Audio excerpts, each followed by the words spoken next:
Magick.me is the world's greatest school for magic, meditation, and mysticism. You can learn everything there, from chaos magic to hermeticism to meditation to how to supercharge your finances and take absolute control of your destiny. In short, you get all of the tools you need to turn chaos into beautiful, scintillating order and master your life.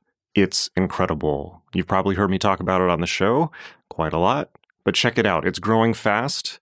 And I just want to say, if you're confused about where to start, because I have so many courses there, the Adept Initiative is the place to go. The Adept Initiative is the flagship course on magick.me, and it contains everything you need to know to master the most profound ancient techniques of changing your consciousness and the most modern and cutting-edge tools and systems for absolutely turning your life into a masterpiece.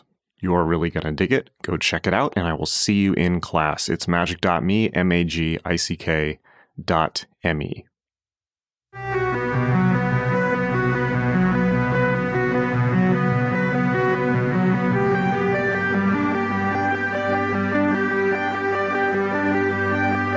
The book is not out yet, right?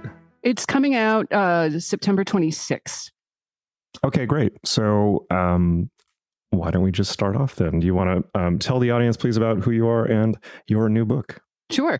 Hello, my name is Christina Ward. I am an independent food historian, a writer, as well as a vice president of Feral House Publishing. That includes our Imprint Process Media. And so as a bit of a busman's holiday, Process published my upcoming book, Holy Food, How Cults, Communes, and Religious Movements Influence What We Eat. It's an American history because it is very focused on the United States. That is super interesting. So where do you start this on the timeline? I wrestled with that in trying to assemble all of this research and information, and I came to the conclusion I needed to start in the beginning. So very much trace everything back to where the genesis of a lot of the food rules, which are all a bit of Leviticus, a bit of the early Bible/Torah book, as well as back to some of the writings by Hindu leaders and and then writings for the Buddhists, because those kind of traditions start where people start thinking about what spirituality is in a sense of a godhead, as well as then how they start incorporating different rules about what to eat, when to eat, how to eat, where to eat, and who to eat with. So did those form part of the code of modern food standards, or are you just kind of going back to earlier examples?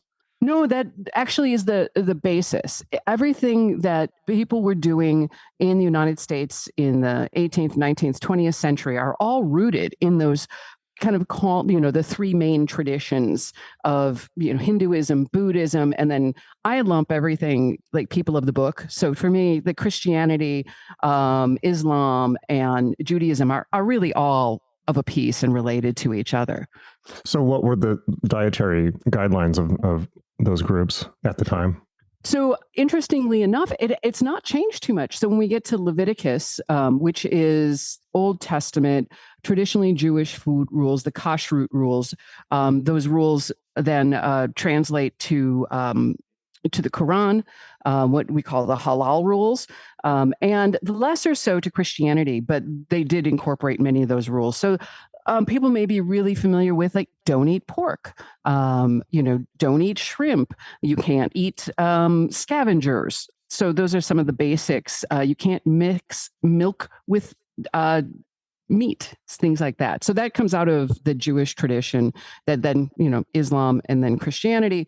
A lot of then the Buddhist and Hindu tradition comes out of the almost what they call the prehistoric Dravidian times, which we see with Jains. A lot of the subcontinent of the global South, Indian traditions, they get called Hindu, but that's British slang. That's not. Yeah, that's not what they would refer to their own systems of belief as. But it really shocked me when I found out that there are more religions in India than the rest of the world put together. Exactly. Yeah. And so a lot of the rules that we think about as Hindu are really stemming from the Jain tradition.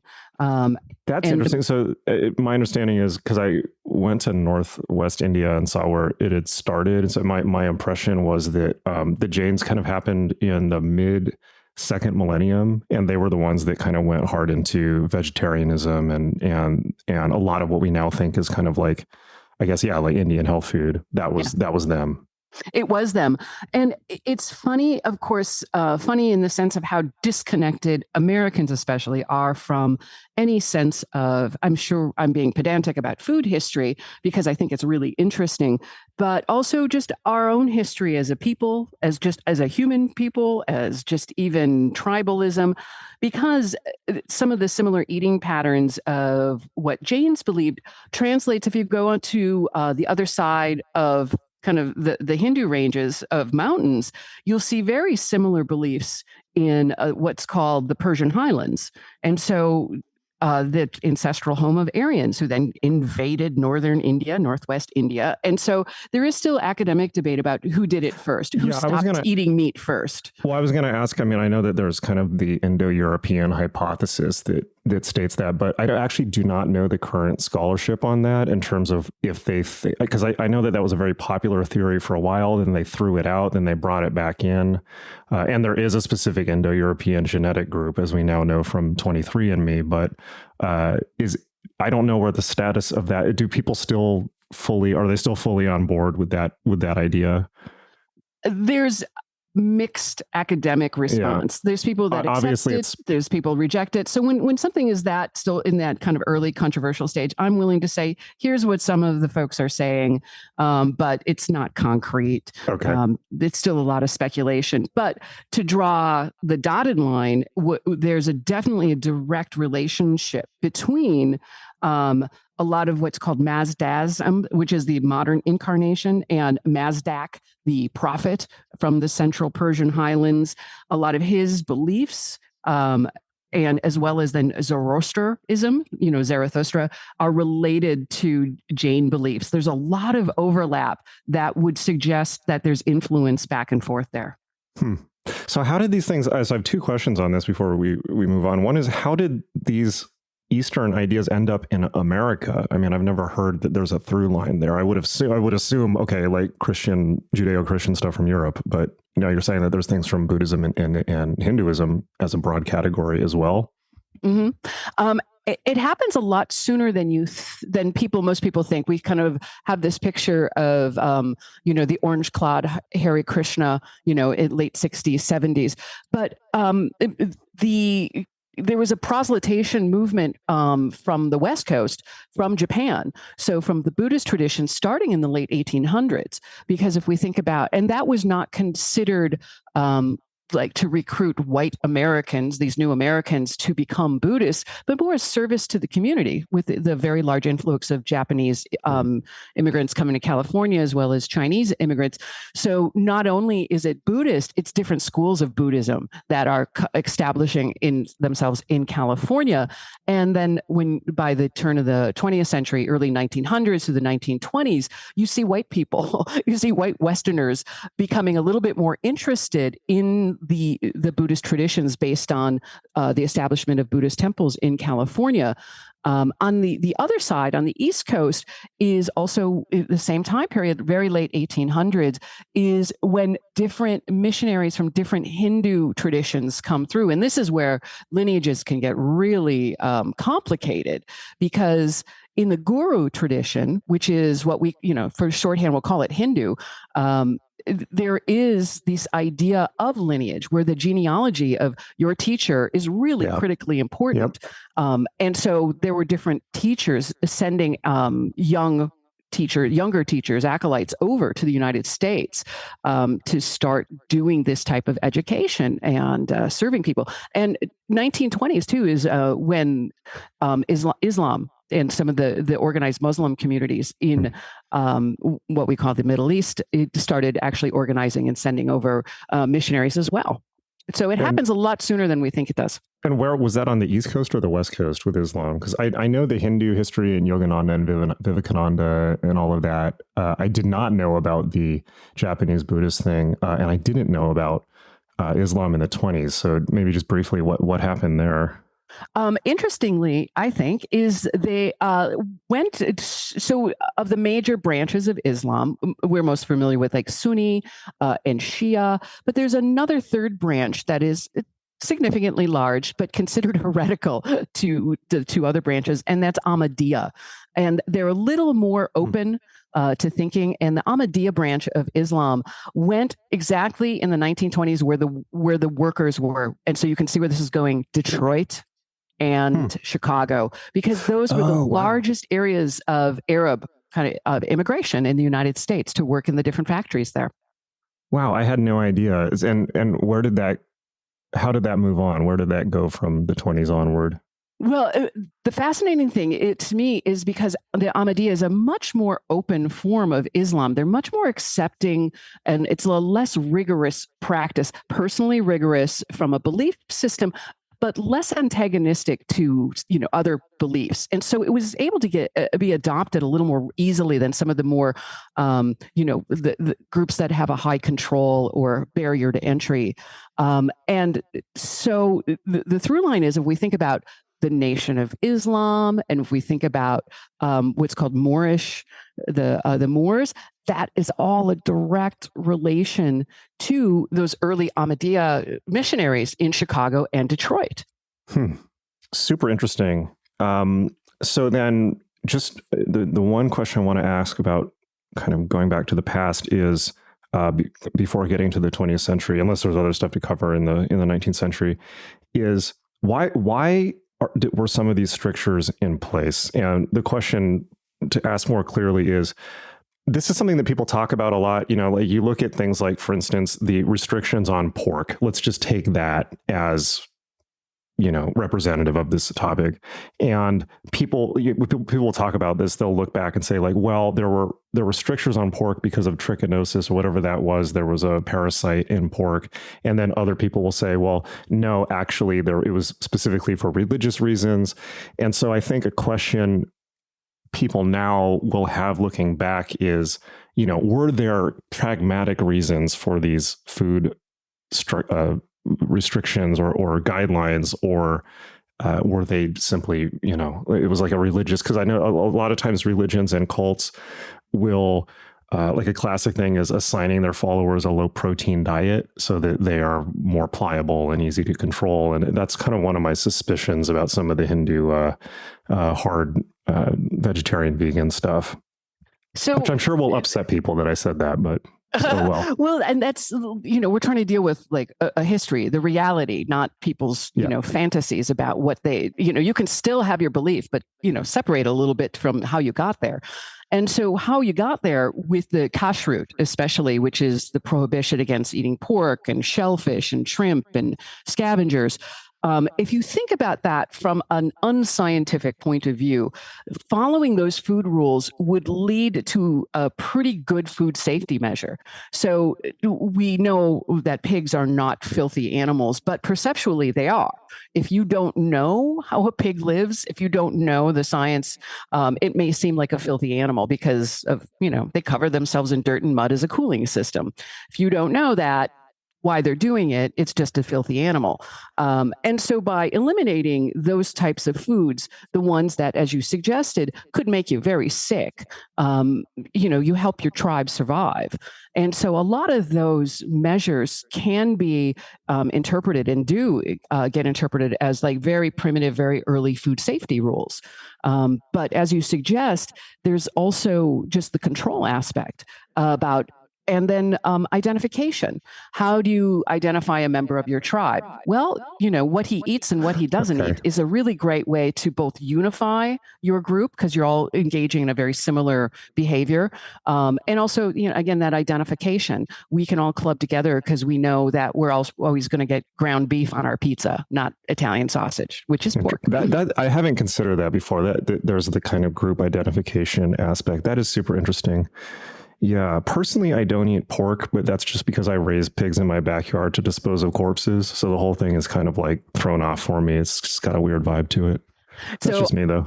I grew up on with summers on my farm with my grandparents, and my father tried to keep pigs and got rid of them after a few years because he was convinced they were going to kill him, that they were so smart they were going to gang up and get him. Oh no.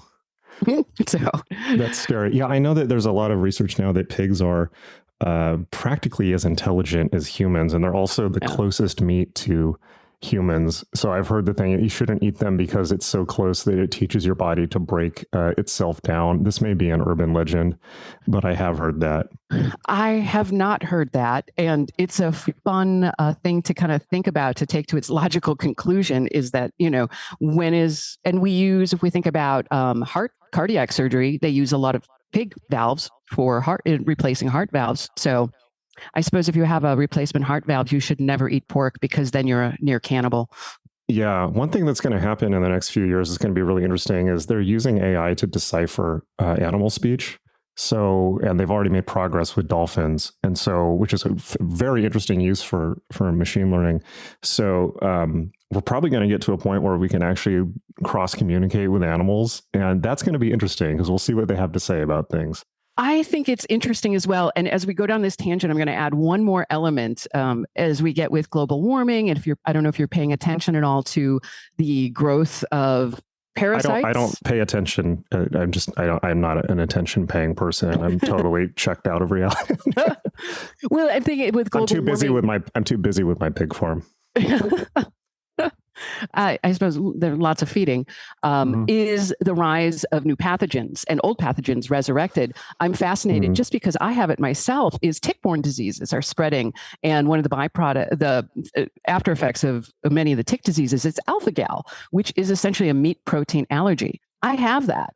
And so if you have this, you can't eat meat. And so it's a fun thing to think about, is the progress that humans are making in machine learning to communicate with animals, conversely, with the intelligence of mass pathogen growth. And, you could easily make an argument that not only is the world trying to, the planet trying to take out humans, it's trying to stop us from eating meat by giving us meat allergies. Interesting. Well, I mean, there is the kind of whole... there was all the kerfluffle around the wet markets in China, where all these animals were, kept in tight corners and things like that. So, that certainly is not a heartwarming thing.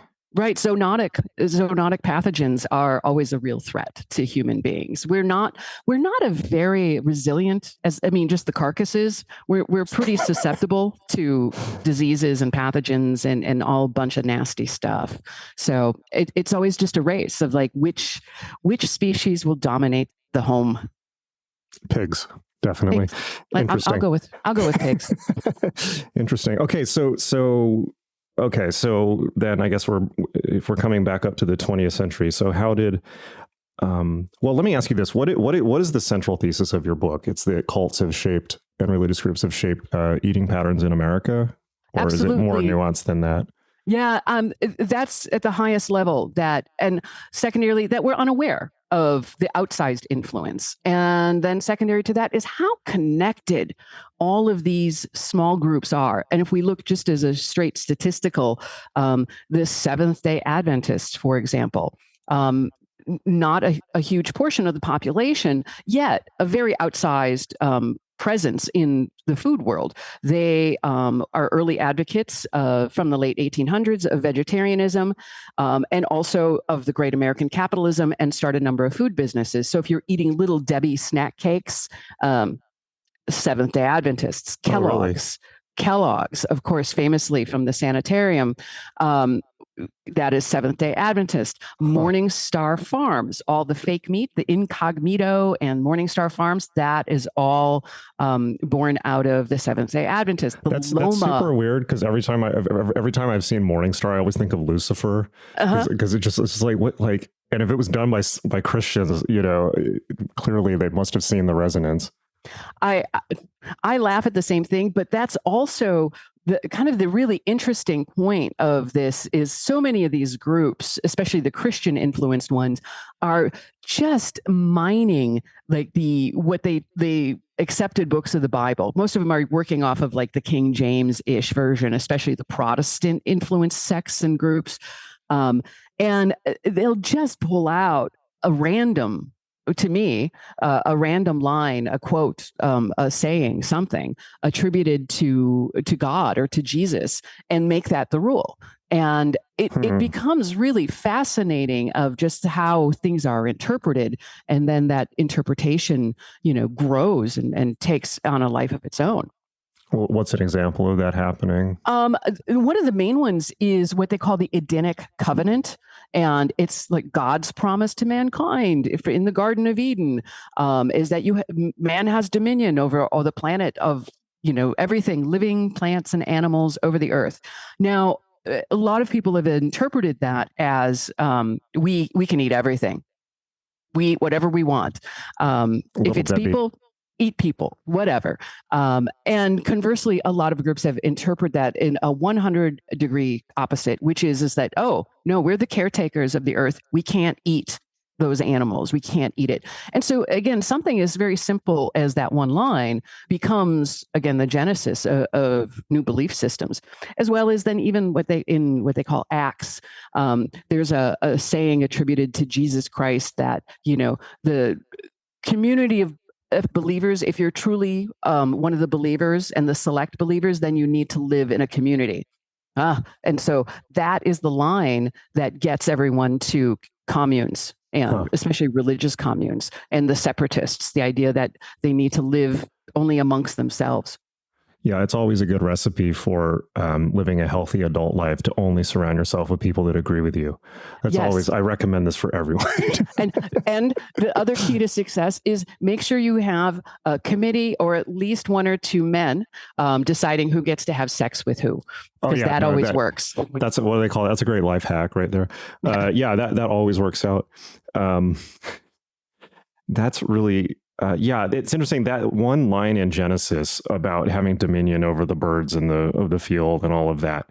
That for me is kind of like the little bit of bad code that you can trace so much back to, like, the environmental collapse, the fact the British Empire, the American Empire, the control and subjugation of nature, rather than, I know a lot of people, and this is not a slight at all Christians, because a lot of Christians interpret this as dominionist theology. It's like, no, we're supposed to be stewards, not destroy and consume it.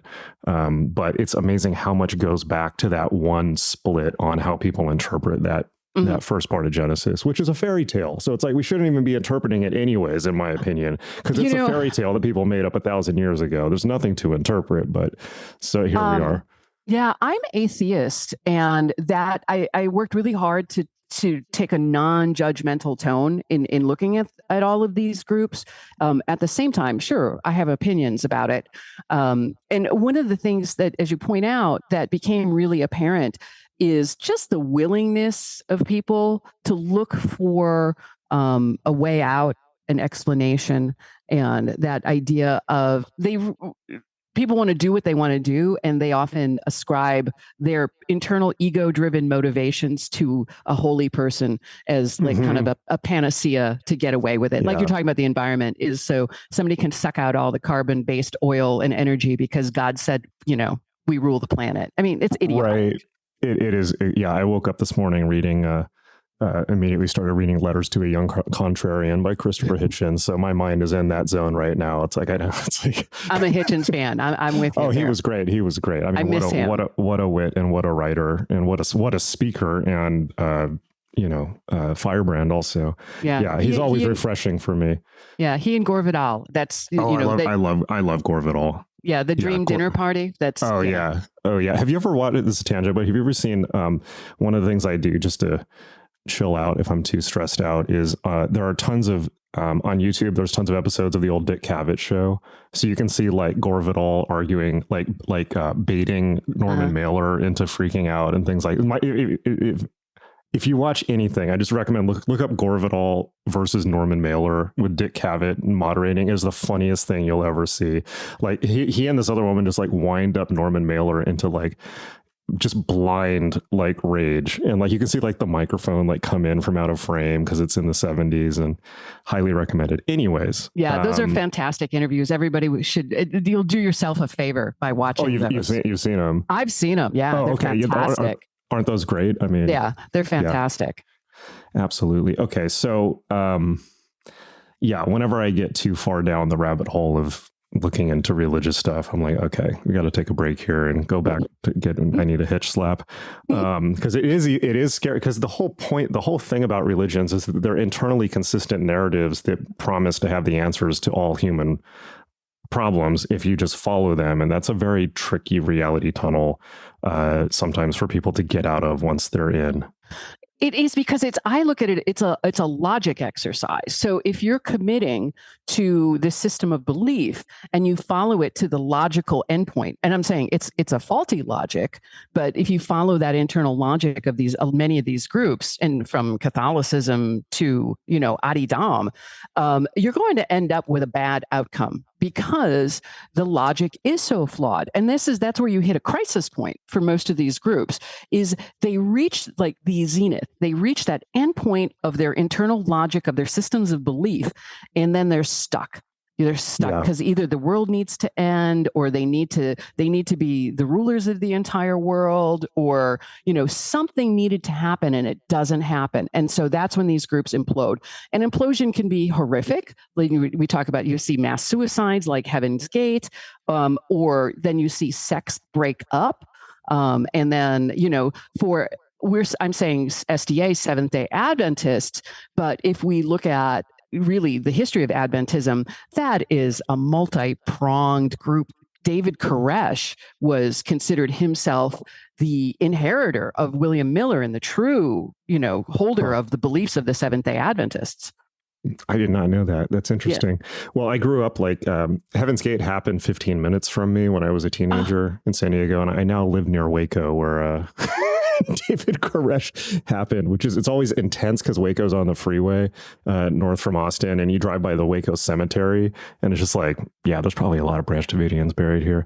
That was a disturbing incident, not necessarily for them even, but for how the U.S. government handled it. But that's another totally different topic for a different podcast. It is a different topic, but it relates back, and that's a part of the inherent conflict that makes this very American history, and the reason why here in the United States, we're home. We have more new religious movements, we'll be kind and call it that, is because of our First Amendment.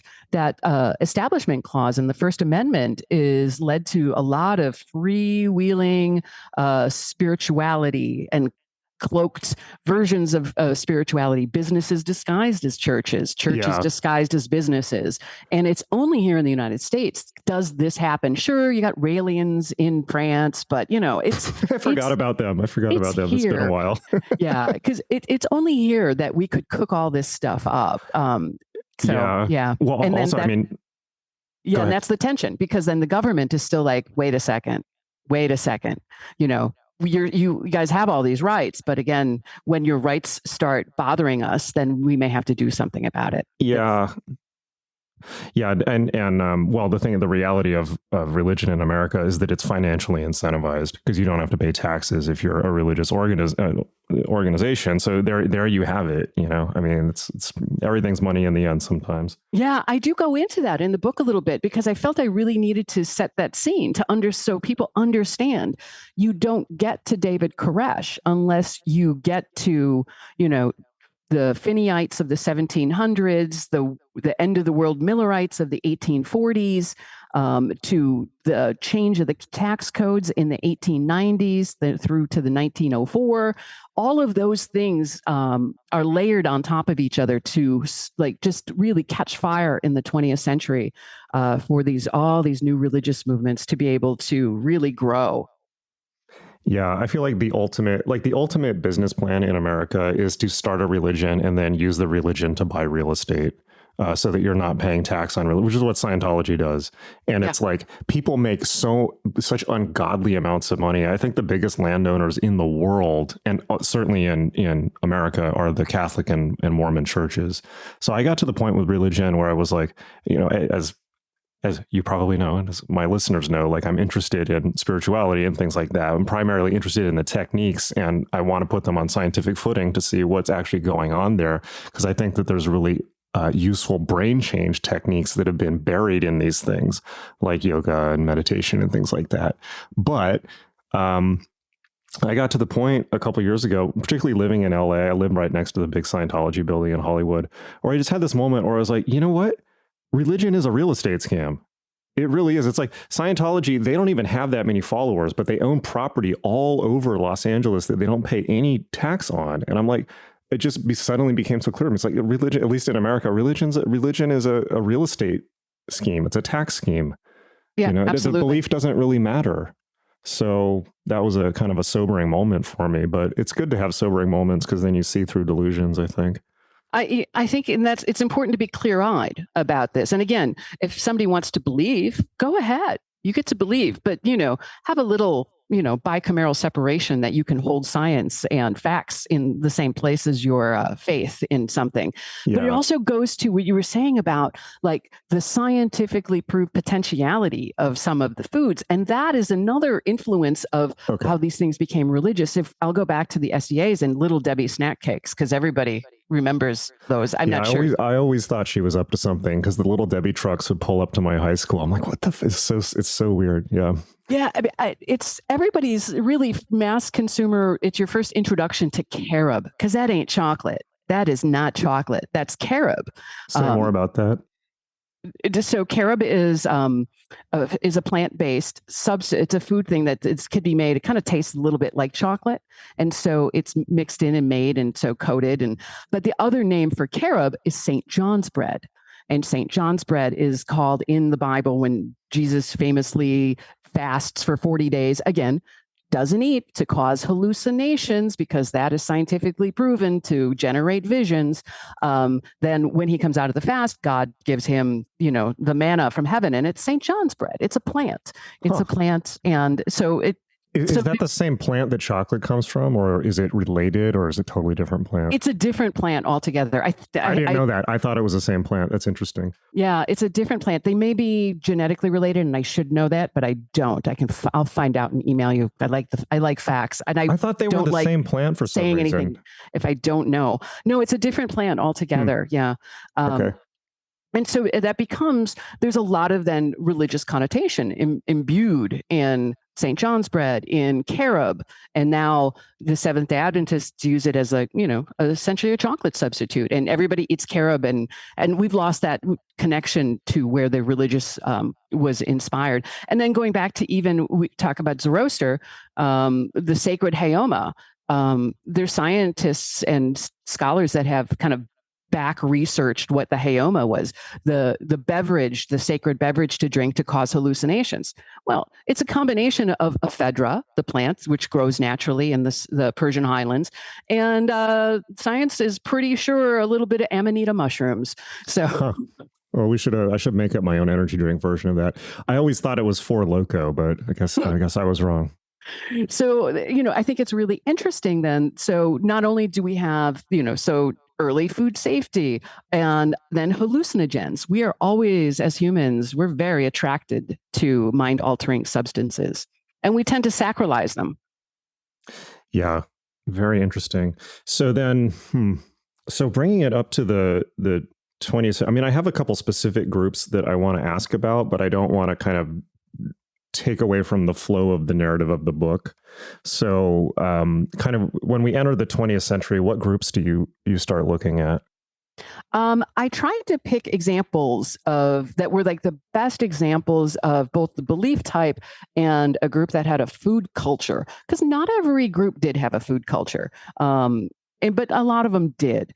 And so I follow, especially to me, that was really fascinating, of the early Yogananda you had mentioned, and the different schools of Hinduism, because it really goes into the Sant Mat tradition. And in Hindu belief, there is a revered guru, has revelations, and then it's accepted as, this is a revelation. So what we think of is like Sikh belief, it gets pronounced different ways, is actually not really a separate religion, but it's following Guru Nanak.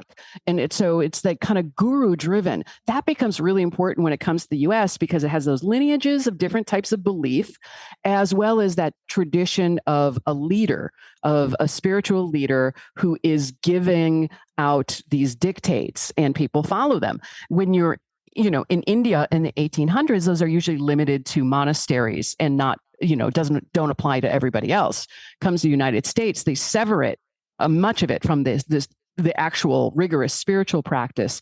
So it's just yoga, or it's just meditation. It's just this. It's easy. It's accessible. Yeah. It gets watered down, and that's again the American way. And so that brings, that's our 20th century. That's where this launches. So you don't get Jim Baker of the Source family until you get Yogi Bhajan, who came to LA in the early 60s.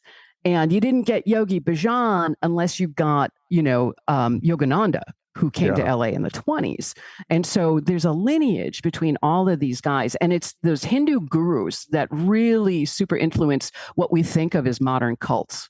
Yeah, I agree with that. Although I will say that in terms of just as a minor point, nitpicky point, that Yogi Bhajan and Source family were not in lineage from Yogananda. I can see metaphorically. No, he wasn't. No, yes, metaphorically, yes. Group. Yeah. No. And I go into it in the book a lot because the lineages are super critically important. With Yogananda, his importance is that he brought an almost ecumenical viewpoint with the permission of his branch of Hinduism to the United States. And again, but it goes haywire a little bit after him. So again, to be clear, yes, you are absolutely correct. Yogananda was not part of that guru tradition that led to many of the modern gurus. Yeah, Yogananda is interesting because at least in my knowledge, and I spent a lot of time around Yogananda people, a lot. I used to live at Self-Realization Fellowship next to Scientology.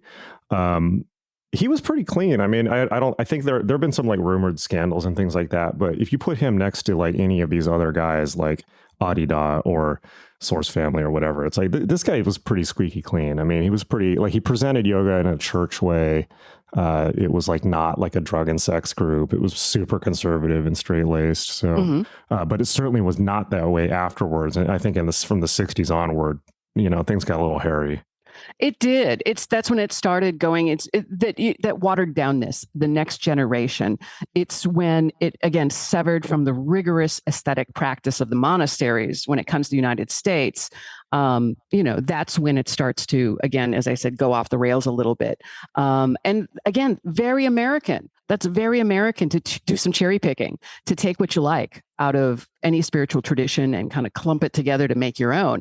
And that's what happened with a lot of the traditional Hindu practices. People just cherry picked and took what they wanted. Yeah, no, absolutely. And that always frustrates me. But I think that I don't necessarily know if blame is the right word because it's not necessarily a bad thing. It's just part of like an ongoing conversation. But I don't necessarily think that that's all the fault or the generated by the audience. I think that in the next question I wanted to ask you is kind of this idea about food as a Trojan horse, or this Buddhist idea of skillful means, which essentially just means marketing. It's like you want to give people a little bit to bring them in. And what I was thinking of is when you were saying that is how frequently food is that enticement to join the group, or one practice is taken out of context, like you're saying, and said, here's like a nice breathing technique that will make you feel good. And then you kind of have your easy win, and then you join the group, and then the rest is you're off to the races to the inferno. But I wanted to ask you about, so I think that kind of the severing and packaging is probably part of the marketing wing of some of these groups, and then is being readily consumed and then mixed and matched by the audience.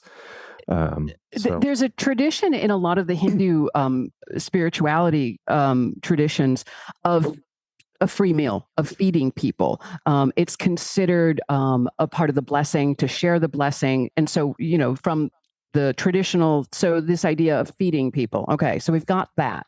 And again, when it comes to the United States, most famously the Hare Krishna groups with Bapparata, it takes that and they create, because of how Hare Krishna is about Krishna veneration. Krishna is a hungry little boy with a sweet tooth. And so in the Hare tradition is what you do is you cook. You cook and you cook in a very spiritually clean state, and you cook the food for Krishna. And if he accepts it, then everybody else can eat, and that food is now spiritually imbued and blessed by Krishna. And more so, to bless it is to share it with people. And that's where you go, okay, so now we know that's kind of how that idea originates. But as you said, it becomes a great recruitment tool, especially, Bapparata comes in at about 1950s, and, you start the beatnik era, start early kind of proto hippies. People are hungry, and what a great way. Invite everybody for a free meal, and then you can talk about, how great this system of living is for people. You got to hear you got to hear the lecture while you're eating. Exactly.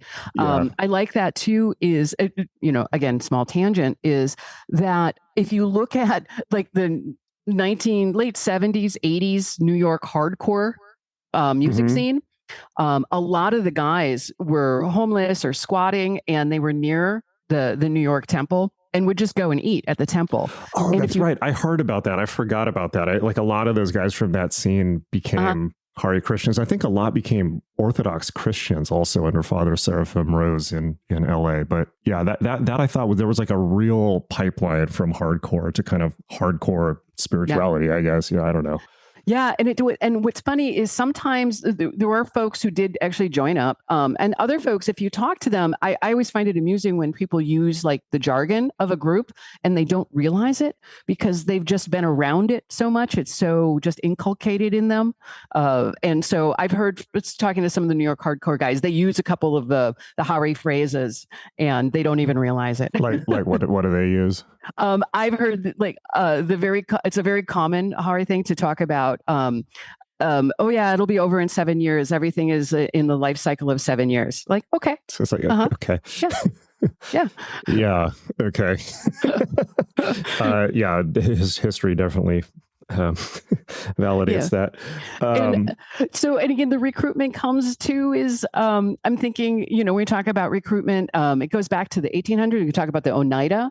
The Oneida were kind of a socialist kind of a commune. The religious aspect all gets overlooked a lot of time, but they were considered pretty out there because they were considered perfectionists, meaning the idea behind perfectionism, which is so antithetical to what we think of as modern American Christianity, which is that Jesus died for your sins. He perfected everybody. So game over. We don't have to really do or worry about anything. Just live right and don't worry about it. Because he did everything. We're perfect. They didn't have to sins or at least accept him as their savior or something like that. No, nothing like that. Usually you at least have to just say you like Jesus and then you're good. Yeah, right? These guys didn't. They were like, no, we're perfect. We're perfect as we are. That's pretty funny. I might join that one. It's just it's just the lazy man's religion. It's like, okay, great. I have more time for everything else. Yeah, they were very industrious because of that. And when you see Oneida silver, lots of food, invented a couple really apples. Interesting. That's really interesting. Yeah. And so again, this food is attraction. Few people live, even if it's not religious, so few people live like that. Everyone is always freaking out and acting like it's the end of the world all the time. And it's like, oh, Trump and global warming, if we don't do everything, we're going to die in 7 years and all that stuff. So this is secular thinking too. And I feel like I have met maybe I'll just put it this way, less than 5 people in my entire life who live like that. They're like, everything's fine. It's probably closer to 1 or 2. And usually there may be a religious justification for that. But nobody lives like that. And I feel like people probably be a lot happier if they were just you know what? Because honestly, at this point, it's look, if a meteor falls out of the sky, okay, great. I'll deal with that. I'll cross that bridge when I come to it. But as a practical thing, it's probably better just to be you know what? Things are pretty good. They are. And something I say to friends, and I've said to people when they start to get a little excited about Trump this or that thing or that and whatever, especially in the context of looking at this, especially this type of history, is here's my firm, I will stand behind this statement. The United States as a country from its inception is a chaos machine. It was designed to be a chaos machine, and it excels at creating chaos. Within the chaos, we get, ways of existing that overall are relatively benign for most Americans. And again, that doesn't absolve some of the terrible things that our government has done. But as a rule, being a chaos machine means that you're never going to get to any really extreme. You're just staying in chaos. That is our stasis point. But so few people have such a narrow understanding of American history, of their own time and place in history. Everyone thinks that their period of existence is the most peaceful and calm, except when it isn't. And no, it's always crazy. This is what we do. Chaos is our brand. And I think that's a grave mistake that people lose sight of. Yeah, that's a really interesting way to look at it. I haven't thought about it that way before, but that seems to be true. And, it's like we're on not 4, but 2-year election cycles that just cause utter chaos. So the idea that like anything is going to stabilize in one direction or the other just seems not true, which is kind of exciting. I guess it's like an interesting experiment. But you saw that even with Trump. It's like you get somebody that to all intents and purposes looks like the new Mussolini or whatever. He gets in office and he just gets chewed up the same way that every other president did. And he did everything he could. He tried to steal the election and all this. But it's like he too is just getting eaten by the chaos machine. Right. Now he's getting indicted, all this. So it's kind of like, I see like, I guess where in other countries you can theoretically be the king and things like this. It's like here, I feel like the executive seat of power is more like one of those like coin operated bucking bronco things at a bar where it's like, like if you win the election, you get to try and hold on to that thing for 4 to 8 years, but good luck with that because you're going to just be, right. You're gonna have a lot more gray hair on the other side. That's it. That's my point. Is if you make it through the 8-year ride, right? You end up aged 20 years with gray hair and a heart attack. You saw Obama after the presidency. It's just like so. It's always the old. People are fascinating and they're ego driven and often unaware of their place in the world and what that affects. And so we often ascribe a lot more power to people than they actually have.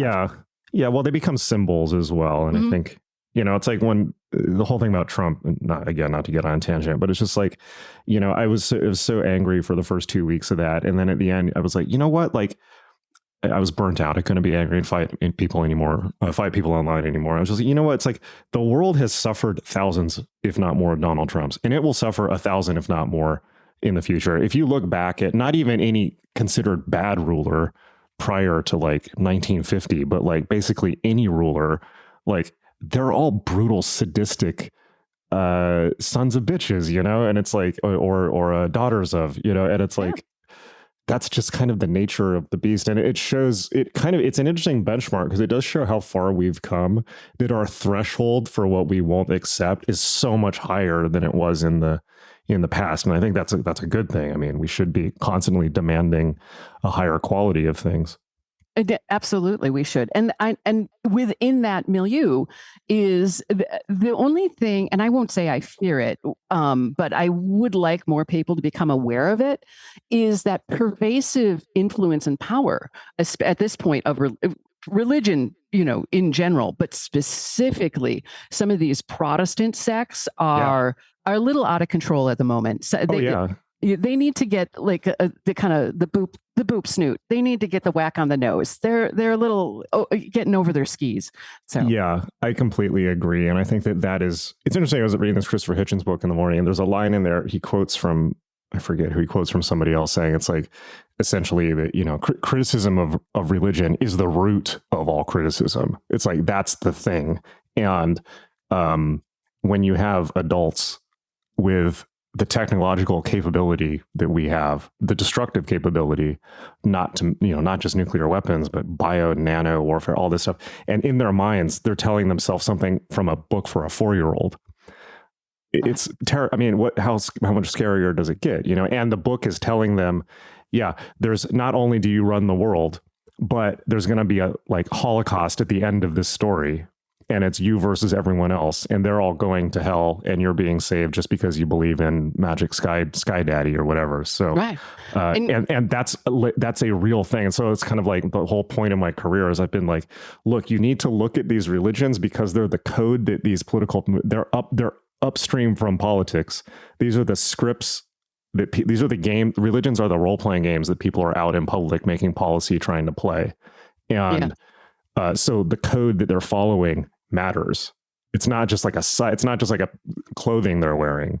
It's core to who they are and why they behave the way they do. And I think you can't get much clearer than Roe v. Wade being thrown out. I mean, because the guy that is largely responsible for that is Leo Leonards, who's an Jesuit operative for the Vatican that got all these people into power. So it's like, this is pretty real. There is a war for reality and souls, or whatever it is that they think. It's just that they are not the ones who should win it. Right. And that, when you were saying, oh, what's changed? Like, where are we in the 20th century? And that would be the big change is previously, especially Protestantism itself was very much a separatist groups. They were separatists. They come to the United States, things start to like mellow out, become more mainstream. And up until like the mid 70s, it was considered that, don't, vote your conscience, but we're not, and it's still illegal to talk about in church and to politics, but they do it all the time. But it was considered to be antithetical to the church belief, to get involved in politics in a real way. And that changed with the moral majority and some of those consortiums in the 70s that really looked to say, wait a second, we're going to take a different strategy. Koch goes back to that because they've been working to turn over Brown versus Education since 1956 and essentially co-opted as a political arm a lot of these fundamentalist Christian groups to become more politically active, to essentially, go back to this essentially a pre-Confederacy. They would want that, this whole states' rights is the idea about feudalism. It's really what they want. They meaning, people with a lot of money. And religion, I think, and here's my one prediction, is as the course of time, is that I think these religionists will be severely disappointed because the power brokers will cut them out as soon as they get what they want. What do you mean by that? Well, so again, a lot of these religious groups, especially, I'm thinking specifically Assemblies of God, which are growing exponentially. They're doing a lot of recruitment. They're very politically active. But yet, what they're looking for is fairly nondescript. They're very much acting at the behest of whatever very right-wing movement is happening politically. But I think that it's my opinion that when that right wing, the political aspect of it, when they get what they want to some manner of degree, they will abandon the religious followers as soon as they can, because it's just a means to an end. I can see that. I think that, and this is kind of like the story of the Republican Party in America is just like, kind of, we saw this with Trump, just like promising the world and then, it's just this utter cynicism. I mean, I think in the 80s, they figured out that they could use religion and abortion as hot button issues to motivate their evangelical voting base. And then in the last 10 years, then it became immigration, which is what Trump figured out. And it's a very cynical ploy. It's interesting. This has been on my mind for probably 20 years. And when I was doing research for my John Dee book, what I realize is like the other aspect of that, though, is there's a lot of evangelicals in power to the point that it seems to be that as people get closer and closer to the actual levers of power in the U.S. government, those are evangelicals, and a lot of people who are not evangelicals just end up converting to this kind of like apocalyptic evangelical thing, just to get closer to the levers of power. And then now we're talking about, the AIPAC and things like this, and sending nuclear weapons to Israel, and it's just like it's like this whole Left Behind thing where they really believe there's going to be this thermonuclear showdown out of like some terrible 80s Christian lit book. And I promise any evangelical Christian who may be listening right now, the United States is not going to blow up Israel for you. They're not going to do it. They're not going to do that. I don't know. So I never say never. rapture. Never say never. It depends on who they get into office. Reagan got pretty damn close. And he believed it. So did George W. Bush. They believed it. Capital B believed it. Right. They believed it. But that is the power of the chaos machine in the United States is you can have a number of people believe things, but there's still enough diversified power structures that it's very, very difficult to get everybody to go along with a super bad idea. And that's where you get rogue elements trying to execute a bad idea. But it's very difficult to get everybody to go along with it.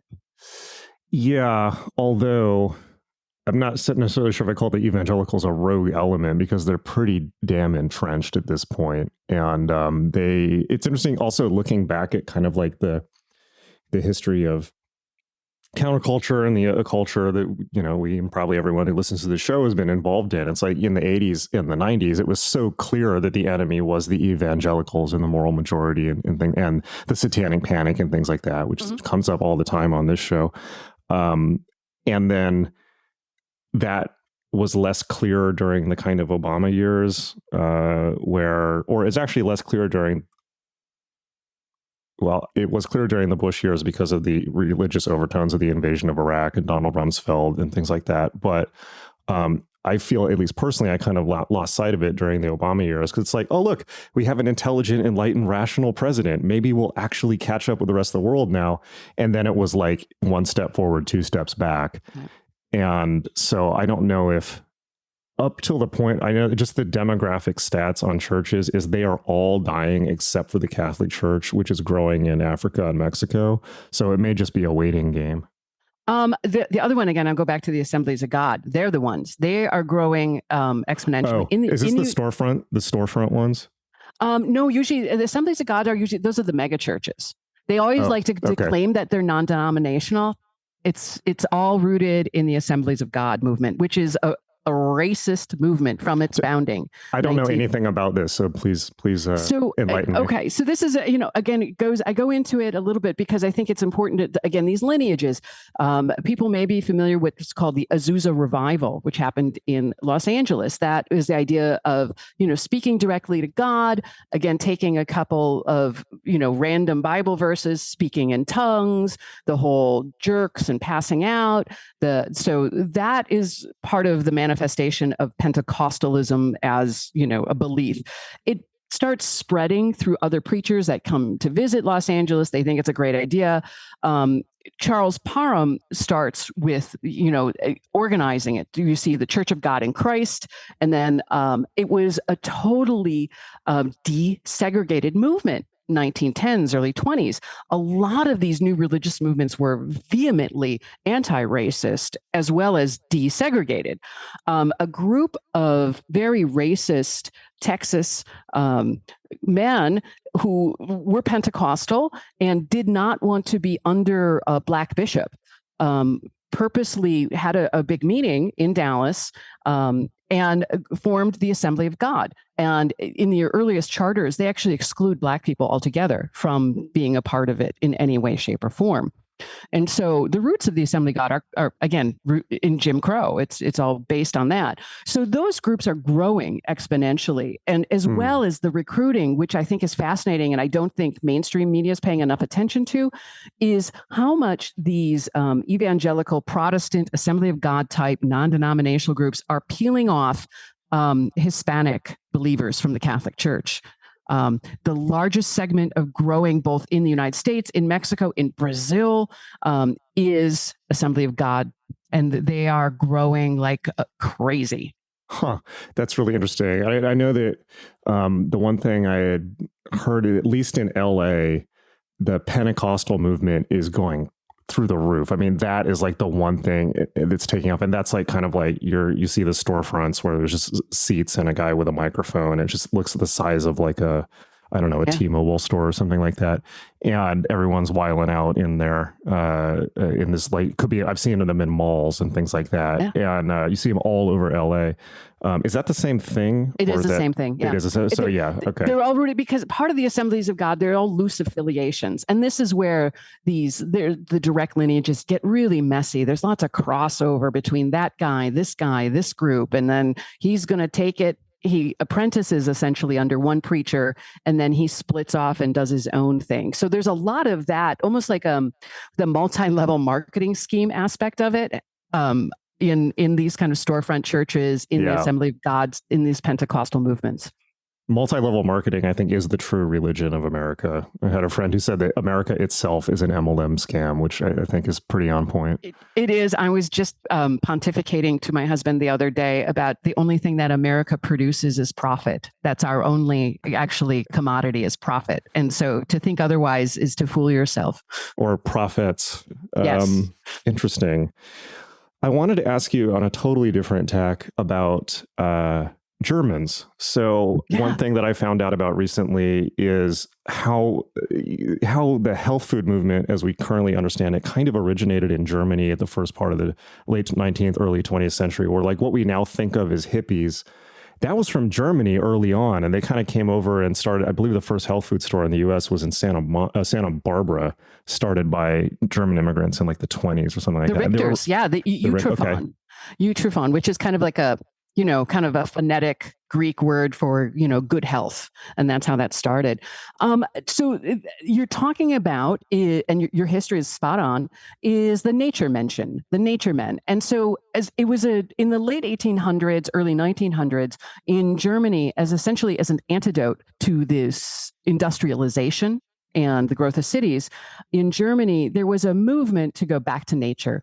And while people may not be able to go totally remove themselves from society, they could go and go to a park with a group of like-minded people and play games while you're naked and, take the sun, and eating healthy. So this was an early identification and realization that modern living is killing us.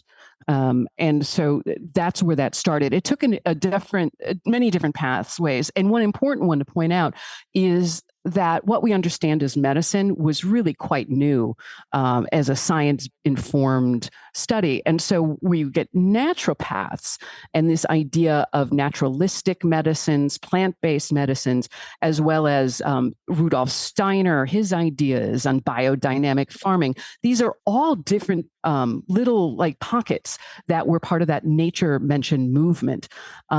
And again, I love the strange convergences, and why everybody came to the United States, why they wanted to come to California, was because of the German novelist Karl May.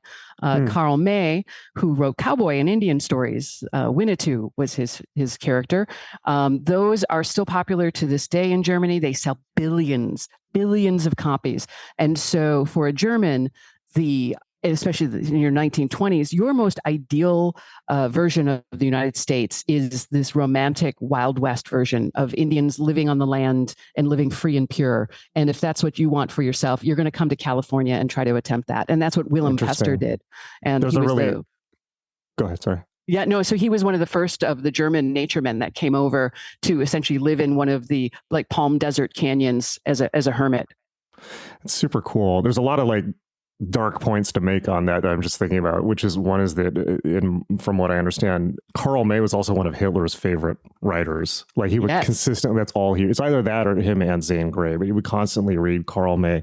And there's a point to be made there, or a thesis to be made there, potentially connecting that with his military policy, because a lot of what is now known as what was going on is that the Nazi Party wanted to take everything America had done to the frontier and do it to Eastern Europe to get their living space. And he saw it as this romantic, he wanted Germans to be like Texas cowboys living on the land, farming their own, living space plots and things like that. And the Lebensraum. The idea that they needed living room. And that comes out of the nature men, because as an industrialized country, especially if you think about the industrialized Ruhr Valley and Rhine Valley, and, it was getting pretty gross. This is all coal fired. These are filthy, dirty cities. And so, wanting to have more room to expand. And again, you're absolutely correct. Hitler was following the American model down to, concentration camps, to forced relocation, to eugenics. All the eugenics stuff came from us. A lot of it came from California. Yeah. Which is, for instance, the eugenics and sterilization programs and things like that. And even back though, it comes to ideas about our chaos machine here, is that it was considered good science in the 1800s to think about genetics for plants, right? We're crossbreeding plants. We want strong plants. We want strong animals. Well, we want strong people. And it was used to be called stirrup culture. The idea of, I pick that man and pick that woman, and they're going to get a good kid that's going to be a good, smart worker. That was considered really, good science of that time. And that comes through, famously, you hear like Margaret Sanger with the idea of like Planned Parenthood and birth control. Those are all things that were tangential to the eugenic movement. Now, again, we're not very good at nuance in the United States. And so some of the things that grew out of that, like Planned Parenthood, which can be a force for good in women's rights, did come out of a dark place. But you can't throw away some of the good things that came out of dark origins. Yeah. And also, I think it's important. I agree with you. And I think it's also important, because people do this all the time, that once something has been co-opted, it also should not be thrown away. And so the perfect example is the German nature movements, because a lot of that was co-opted by the Nazi party. There were the Wandervogel, which was like the kids out in nature, and that was turned into the Hitler Youth. And a lot of what happened was, whether it was that or the runes and things like that, the stuff that the German public was already fascinated with was hijacked to push the energy into worshiping a supreme leader or the party. And so, but that doesn't mean that those were bad ideas. They were fundamentally, a lot of them are good ideas, especially we think about like macrobiotics, which is the food way from the nature mentioned. So macrobiotics is from Germany essentially, but it took a detour through Japan and France. Oh, I thought it was a Japanese. I didn't know that. Yeah, exactly. Okay. But no, Osawa took the name, actually, macrobiotics, from a German naturopath doctor, and because that's what he was studying. And so macrobiotics itself is a combination of nature mention, the nature movement, as well as then some of the Japanese food ways and vegetarian Japanese food ways, a little seafood. And then it comes through France, and then it comes to the United States, and then you get Erewhon. Interesting. Erewhon, the health food chain? Erewhon, the health food chain. That was founded by two Japanese American immigrants who were followers of the macrobiotic movement in Boston, the Cushis. And they moved from Boston to Los Angeles, opened up their grocery store, and now it's the hottest pickup joint this side of the Mississippi, or any side of the Mississippi. I only went to the one in LA once. It was really expensive. And of course, the Cushis no longer were involved, and it got separated from macrobiotic movement. But again, this is, to me, the fascinating part of all of this history, is that it comes from nothing. All of these things, these choices we make, the food we eat, the things we believe, our politics, it all comes from someplace. And a lot of that someplace with food is religion. Yeah. And I couldn't agree more. And this is kind of the point that I've been trying to make with my entire career, which is like, you got to go back to the source code for these things. If you really understand, if you want to understand, let me put it this way. If you want to understand people's behavior, don't you think that you might want to at least consider what it is that they believe? Right. Absolutely. And I'm always then the why. Why do you believe that? Why are people doing these things and believing these things? And so I think we mentioned I'm in Milwaukee, Wisconsin. We're very German, very Catholic from our history.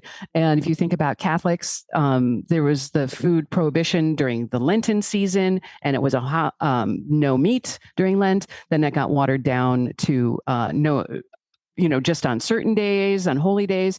But previously it was, you could only eat fish on Fridays that was year round. It was a no meat on Fridays.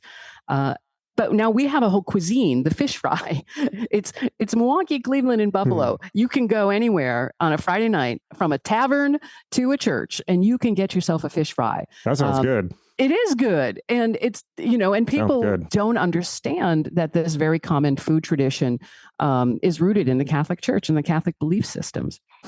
Super interesting. Yeah. And again, all of these things come from some place and have, most people, especially if you're Protestant, wouldn't think that you're taking part in Catholic rituals. But if you're eating fish on Friday, you are sure as hell taking part in a Catholic ritual. Interesting.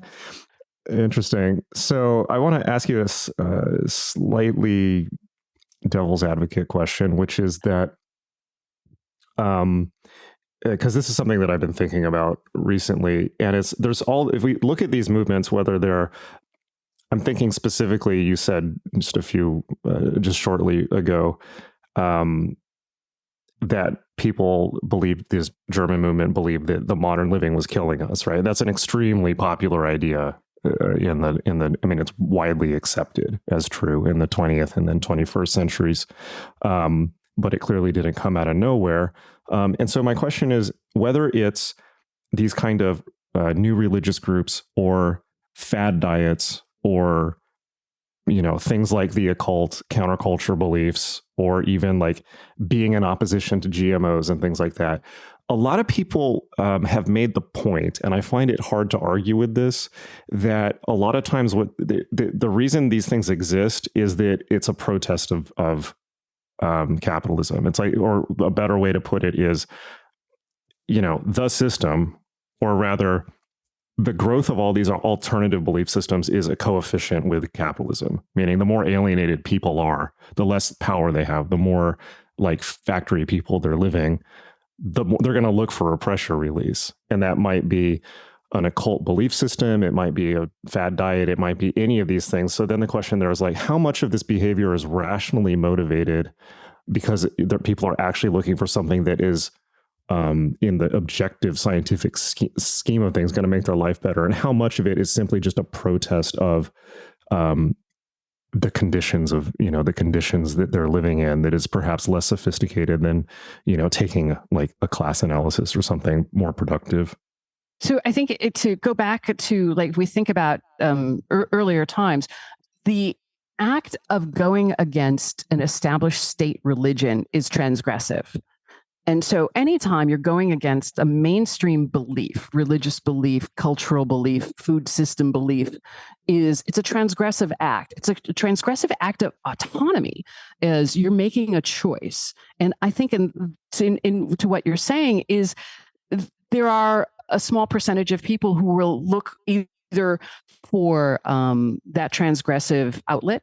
And I think right away, as when you were saying, I was thinking of like not the Church of Satan, but the Satanic Temple, which is a much more transgressive political entity, a lot more effective, or the Pastafarians, which is a ridiculous kind of church using American laws to form a new religious movement as a form of just protest against the idiocy of American religion. So people will do things like that because I think it does come from a sense of internal conflict with the mainstream. Either they don't feel like they're a part of that mainstream, or they choose to reject that mainstream. And so they look for outlets. And that, as you said, it's anything that is counterculture. Some people find it through punk rock. Some people find it through a god of their own creation. So there's so many different methodologies, but very rarely, and I think in growing up in the 70s, very rarely is it because, does someone go to find one of these new religious movements or an anti-mainstream health or food system? They're not lured into it for the most part. The whole myth of like the Hare Krishnas kidnapping your kid off the street corner, which was very popular in the 70s, right, that doesn't happen. Right. For a lot of the spiritual aspect of it, it's people seeking. They either especially grew up in a super repressive household or super repressive religious culture, and they're seeking. They're trying to find something else. And I'll go out on a limb here and maybe offend people, but a lot of Americans just aren't that bright. I mean, we're kind of dumb, and so you can still have a transgressive urge to reject the mainstream, but if you're not that smart, you're probably going to go and follow something really stupid. Yeah, which is unfortunate, but it is very fortunate that people have the freedom to do so. Yes. And that's, that goes back to part of our chaos machine. So there's something to be said for, I'm going to go back to what you're talking about, like with the food aspect of it. Studies have shown, the science has shown that if you follow a Seventh-day Adventist diet, you are among the healthiest people in the world. They have done studies of SDA strongholds of people in Loma Linda, especially, and it's incredible. Lifespans by a decade longer, and almost absence of diabetes and heart disease. They are the healthiest people because of the diet they follow. So again, what is their? I don't even know what's the diet. I don't even know what it is. It's highly vegetarian and nearly vegan. I mean, in a nutshell. Okay. Yeah, I know there's a ton of science on. There's a guy named Dean Ornish who's fairly well known. He did a book called Undo It, which I read, which is just basically a collection of scientific studies saying that veganism will extend your lifespan down to the point where it supposedly extends your telomeres, which are the genetic markers of lifespan.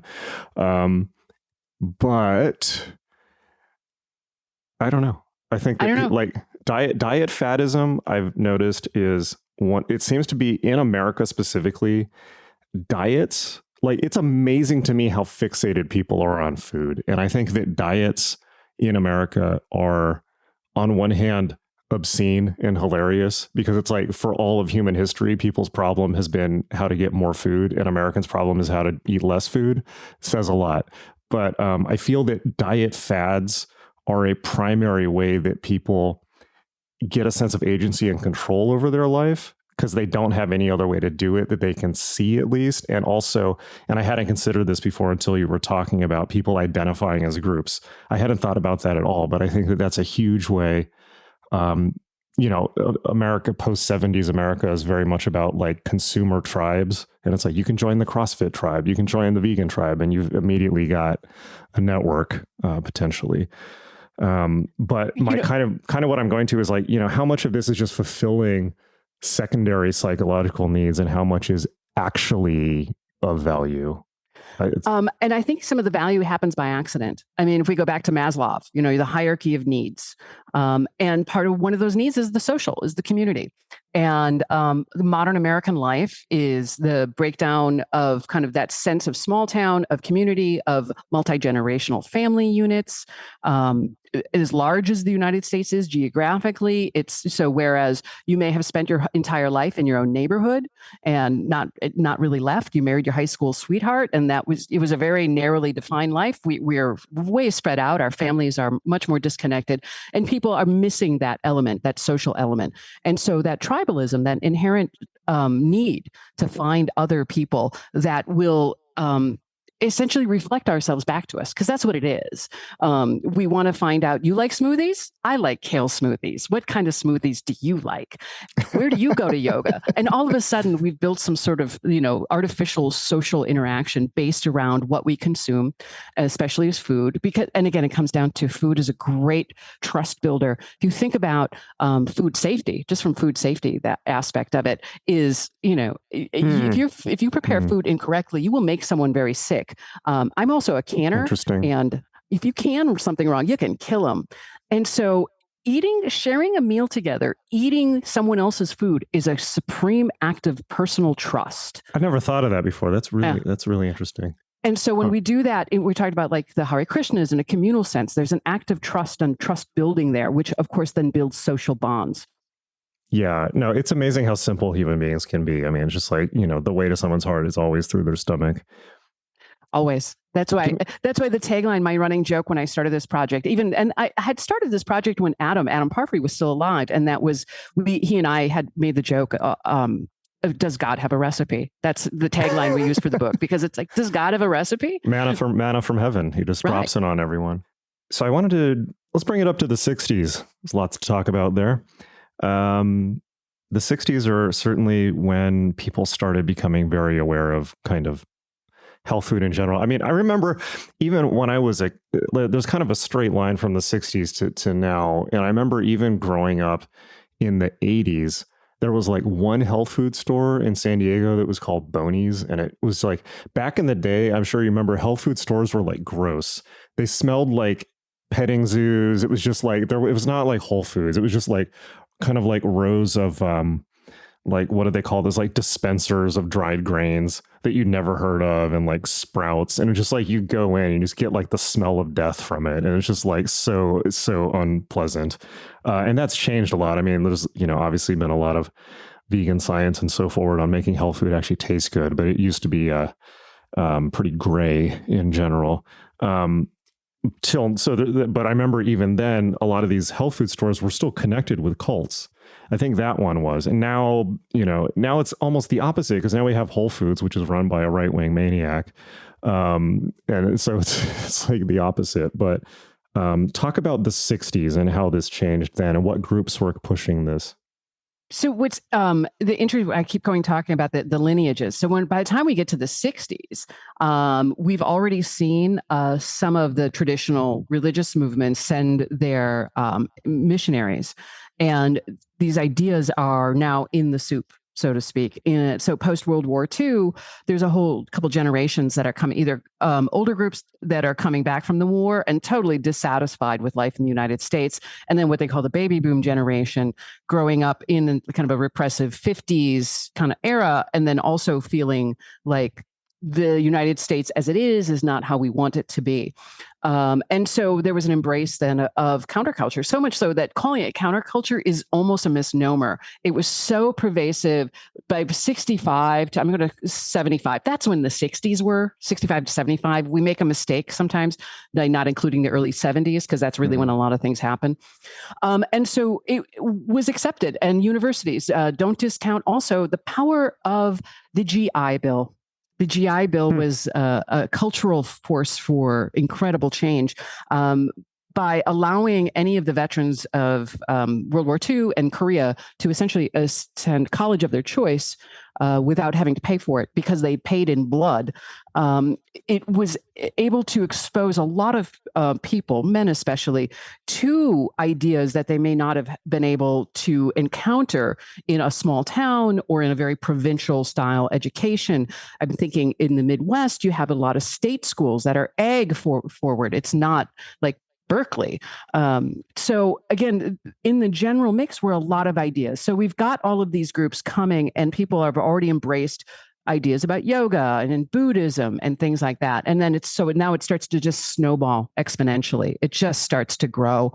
And so you get some of the new kind of ideas about what is going to be the spiritual path forward.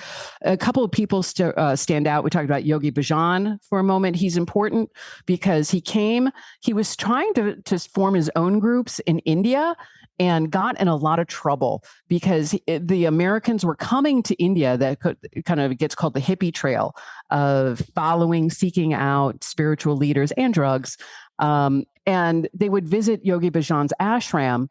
And it was pretty crazy. He had encounter sessions where people were essentially beating each other to a bloody pulp. And that was part of his, to get out of your mind.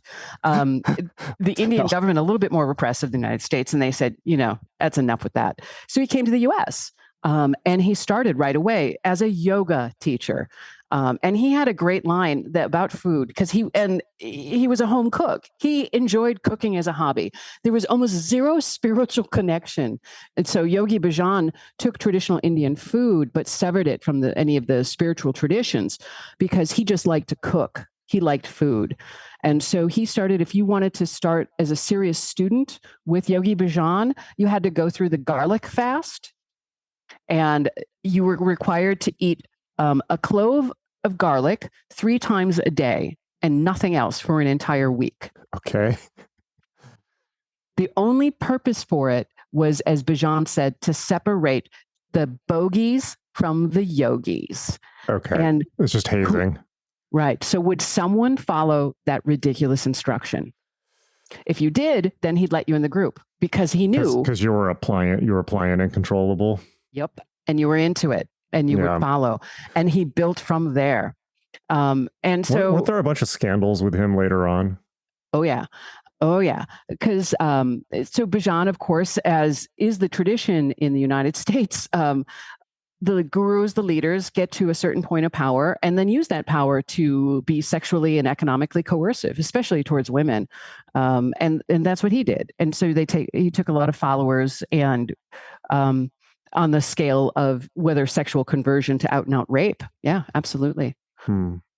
And then and we get to the 60s, so Bhajan's operating. One of his early acolytes we mentioned before was Jim Baker of the Source family. And Baker was with Bhajan for like 3 years. And then he did the very American thing and said, oh, fuck it, I can do this better. And that's when he... Wasn't that guy, the Source family guy, like mobbed up or something prior to doing that? Maybe it's been still unproven. What we do know is he did go to jail for second-degree murder. It was that's pretty extreme. Yeah, Baker is a fascinating character because of that intersection. So coming out of Yogi Bhajan, he also had a lot of interaction with Gypsy Boots, who's a second generation of the German nature mention, as well as Jack LaLanne and Alfred Bragg. So Baker was apprenticing and hanging out with like a core group of the early California health food guys, and then married that to, Yogi Bhajan's kind of vague Eastern spirituality and yoga.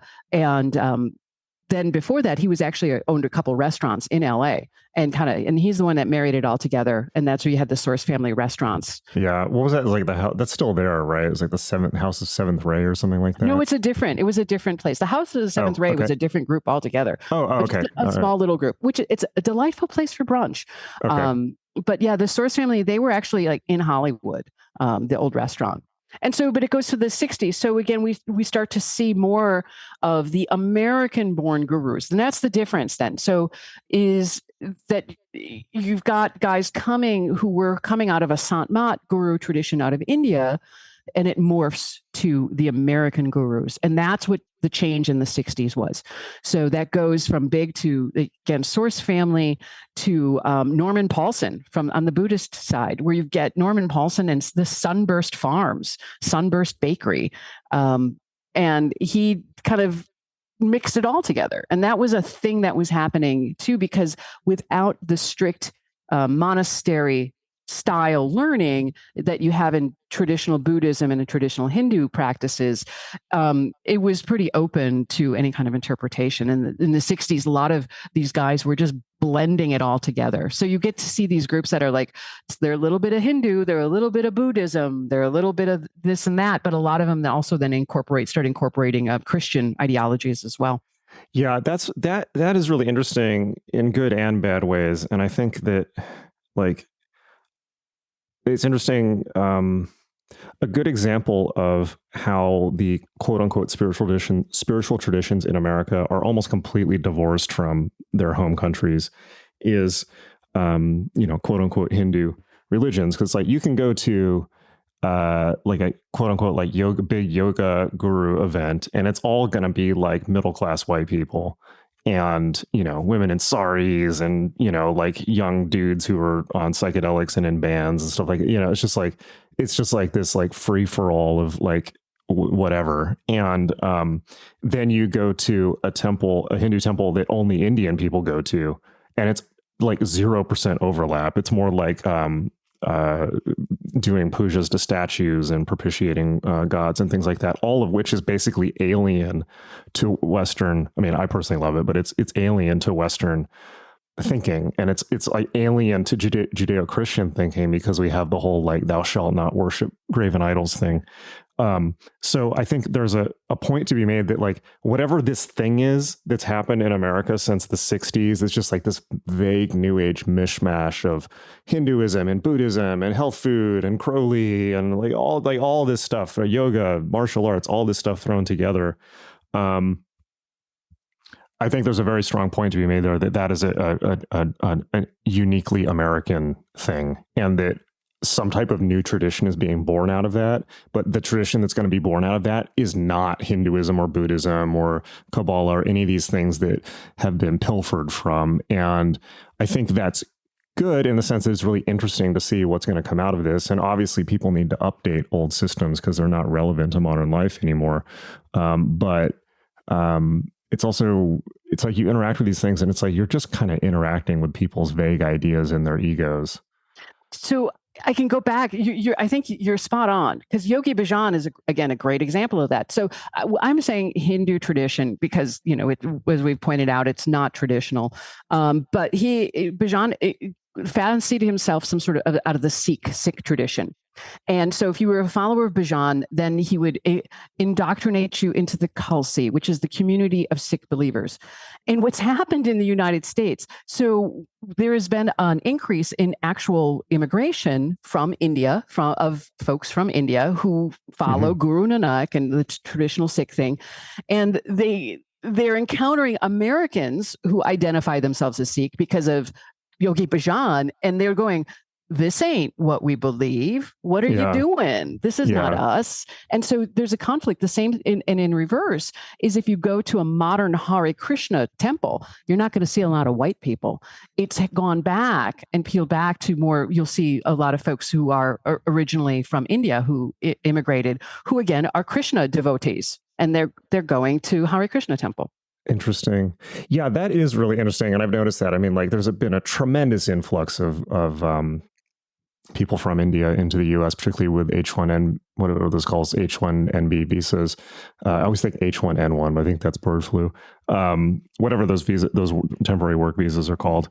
And there's been a tremendous influx because of the tech industry. And so sometimes like I would go to some of these groups where it's like a guru thing and it'll be like, like half totally conservative, straight-laced Indian families for whom this is just part of their culture. And then you've got, hippies and flowing white shit and beads falling out of their pockets and things like that. And it's just like, it's an interesting cultural exchange. I'm not saying it's bad. In fact, I think that when people are like, get really anal about like, oh, you can't commodify this or that. It's like, well, does that mean I just can't learn from other cultures now? So I think it's good that people are incorporating these ideas, but I guess my point is something new will be born out of it that is not the old stuff. I agree with you 100%. And that is the genesis throughout. And that's what my research shows is regardless of the original tradition, once it comes to the United States, it morphs, it changes because of, our multi-ethnic culture, our multi-spirituality, our tax laws, our First Amendment, all of those things go together to essentially make something new. Every time that we encounter a new idea, we change it. There is nothing that is 100% static in the United States. Again, we are a chaos machine. Which is, I think, really fascinating and creative, and so much cool stuff has come out of it. But it's just good to, I guess, contextualize it and be aware of what's happening. And this is something that people in the quote unquote spiritual world never do. It's like you go to these things and it's like, you can go to the actual country where they practice this and see how they do it. Or you can read actual academic books about this that will not give you a bunch of like fanciful nonsense. But people don't want that. They want, I don't know what it is they want. They want, I guess what everyone wants. They want to find a mate. They want to, define themselves. I don't know. They want to rebel against their parents, whatever it is. Well, I think, Jason, what they want magic. They want the magic. And they don't know how to harness their own internal systems. They don't know how to study and harness that. And so I think it's an exported thing. They look to be transformed and transcended to, if you go to, that's the group hypnosis element of going to a large congregation of any type of flavor and the shared singing, whether it's Sikh style curtain or, Christian hymns, there's that shared experience. It becomes uplifting and it becomes psychologically fulfilling. You're getting a lot of endorphins. Your brain is really happy. And so I think and that's what they're seeking, that kind of magic that they can't generate for themselves. So when you say magic, you mean kind of the magic of the congregational event rather than magic with a K specific? like what do you mean by magic? I've said it that way because most people are just looking for like magic with a C.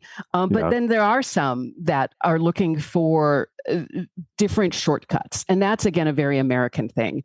Looking for a shortcut. They want the result without doing the work. And that's where the magic with a K comes in. And a lot of the new religious movements, especially, and the cults, have that. They have the promise of, and we kind of made jokes about some of the very fundamentalist type of religions of like, we're going to blow it all up for you, so you get your result you want, because that's the magic. And so there's other groups, they're looking for, the day when, I think about the Big Rock Candy Mountain. That's a great song because it's very dark, actually, because that's a fantasy. It's a fantasy. It's a food fantasy of when you're starving, you want streets paved with meat and, mountains made of candy. How do you make that magic happen? And, from a lot of these new religious movements is you follow the guru and he will feed you. Do you know what the original version of that song was about? Oh, yes. Yeah, it was not food. Just leave it at that. Well, I mean, there's a lot of food metaphors in it. It's, but yeah, it's a dark song. There's a bad outcome. Somebody should, if listeners are interested, it's an easy Google foo to go find the original lyrics. I'll let people look that up on their own. That's interesting. I mean, like when we talk about magic, I mean, I spent my 20s, in addition to writing and also copy editing for Feral House for a lot of it, I spent my 20s kind of running around joining a lot of these groups, pilfering all of their shit and then jetting. I'm very good at that. And so it looked like I was kind of the spiritual seeker on the cult treadmill. And perhaps at times I was, but there was a broader plan there, which was literally just kind of information gathering. And I got a lot of good information and a lot of information on what not to do, let me put it that way, which was even more valuable, I think. So I think it's right that people are seeking magic, but I guess the question there's a couple different angles on that. One is, I think a lot of people seek the magic of disassociation and being able to go live in a fantasy world. And then I think in America, so much of this stuff is pitched as like particularly now, as we see like psychedelics and stuff and meditation are entering the tech world, it's like, it's pitched as like a productivity hack or like a life hack, or, America. I think the true religion of America is this kind of like Horatio Alger, you can do it thing. So this stuff is pitched at, like, even health food is like, oh, well, you'll be more effective. You'll be more, you'll be better at work or with your kids. And all this stuff is pitched from a pragmatic angle. And I'm exactly the same. I pitch this stuff from a pragmatic angle because I think it's a better way to talk about it. It's like either it works or it doesn't. And if it doesn't work, move on to something else because life is short. But I don't know exactly where I'm going here with this, just kind of sharing some observations on this topic. But I think that, those observations are, again, keenly observed because it is this journey of seeking through the food, through the religion. And it comes back to, again, a little bit of Christian text that people co-opt all the time about your body is a temple. And there's other variations on that phraseology from different religious traditions. Christians don't own that one. Your body is a satanic temple. Make it any temple you want. And that idea that we honor God, that we honor some sort of deity by keeping ourselves, our carcass in shape. Again, it's a strange notion. Why would any type of entity care? There's billions of us. I don't know if they really care whether I ate oatmeal or, chocolate cake for breakfast. It's going on your permanent record. Right. And I think, and that's a real keen thing to say that people think that way. They often look at these beliefs as like a regulation. And it goes back to the old question of like, how can you be atheist and have any sense of morals, right? Because you need God to have morals. No, you don't. How can you be religious and have morals? You're outsourcing your thinking to someone else who's probably not got your best interests in mind. Yeah. And that's the outsourcing. So it goes back to like, okay, acceptance, seeking, and when you're looking to outsource, I don't want to have to do all that research on food science and read all these policies and read all these studies. So if I just follow what, the guy in the robe tells me to eat, I'm going to be just as healthy as him. And again, Americans and shortcuts. We always are looking for the easy way out. Yeah. And there's like, I feel like a lot of times this stuff, like gurus and robes and hippies and things like that, is kind of funny. And it can be funny to, it's cartoony, and it's funny to observe or even to participate in. It's funny.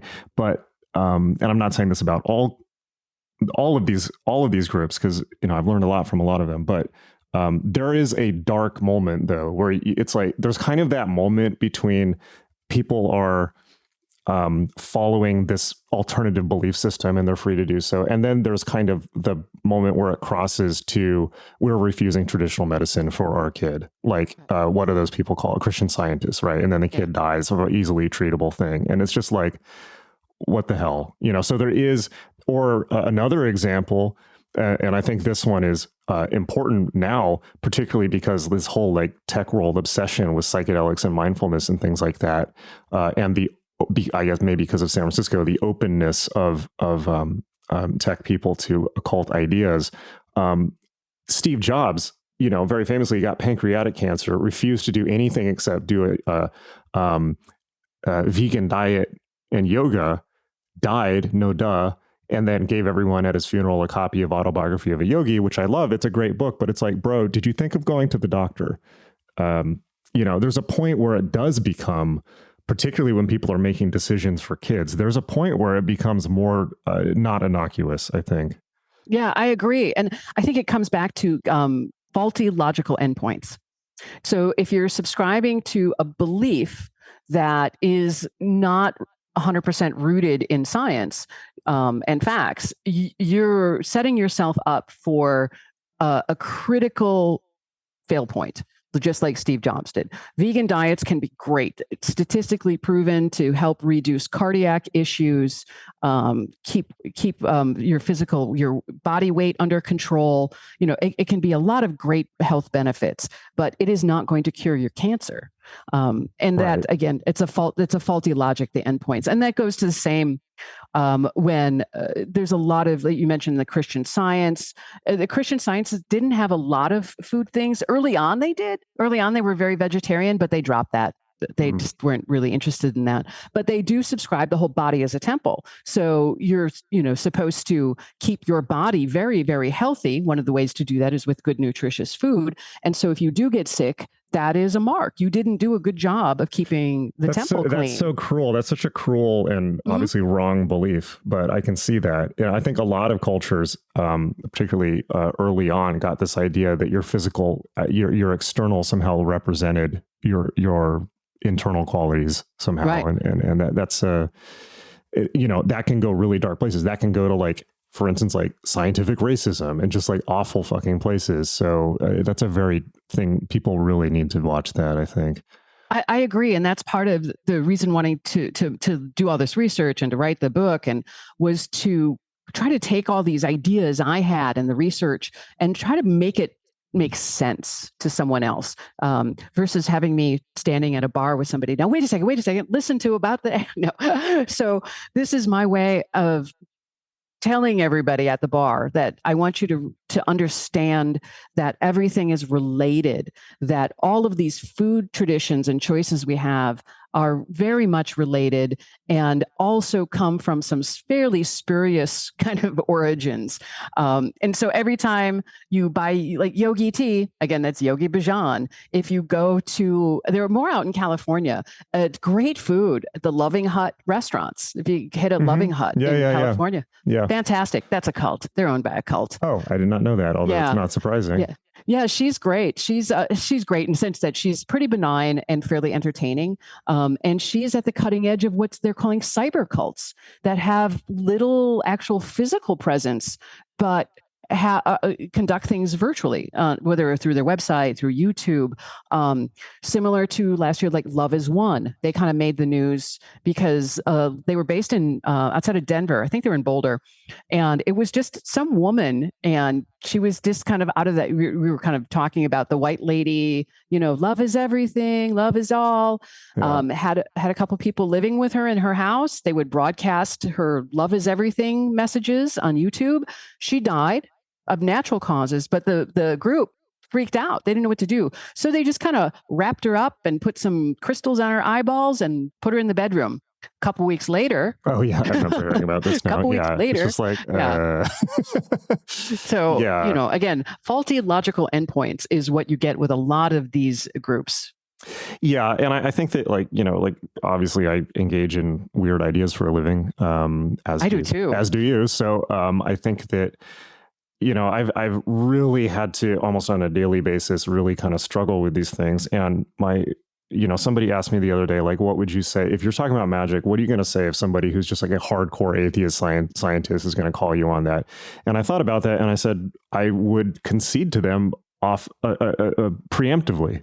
And what I mean by that is I would say I have no interest whatsoever in pitting these type of ideas, or we'll just say magic as a blanket category, against science. They're not the same thing. I think that, yes, it's like I am who I am, but you don't need many guys like me. Please, we need less guys like me. We need like scientists to be like making clear, rational decisions on things. It's like you need maybe one or two of me just to like keep that flag post up.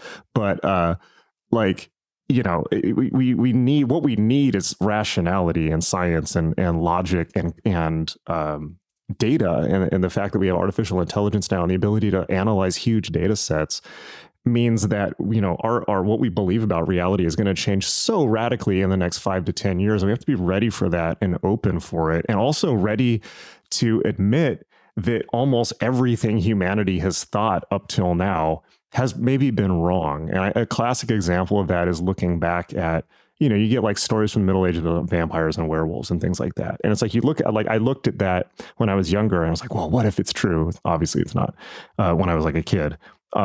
But now it's like, I look at that and I'm like, this is probably people who did not have access to books or the internet. Like, somebody told the story, somebody else thought it was real, and it spiraled out of control. And there's probably a lot of stuff. There's probably a lot of stuff like that we as adults operate on a daily basis that is spurious. And so like my take on magic is it is not even a non-overlapping magisteria with science. It's not in competition with science. Magic is about it's more like an art project. It's about how you subjectively feel. It's about how you steer yourself in life. It's a soft science. It's not even a science.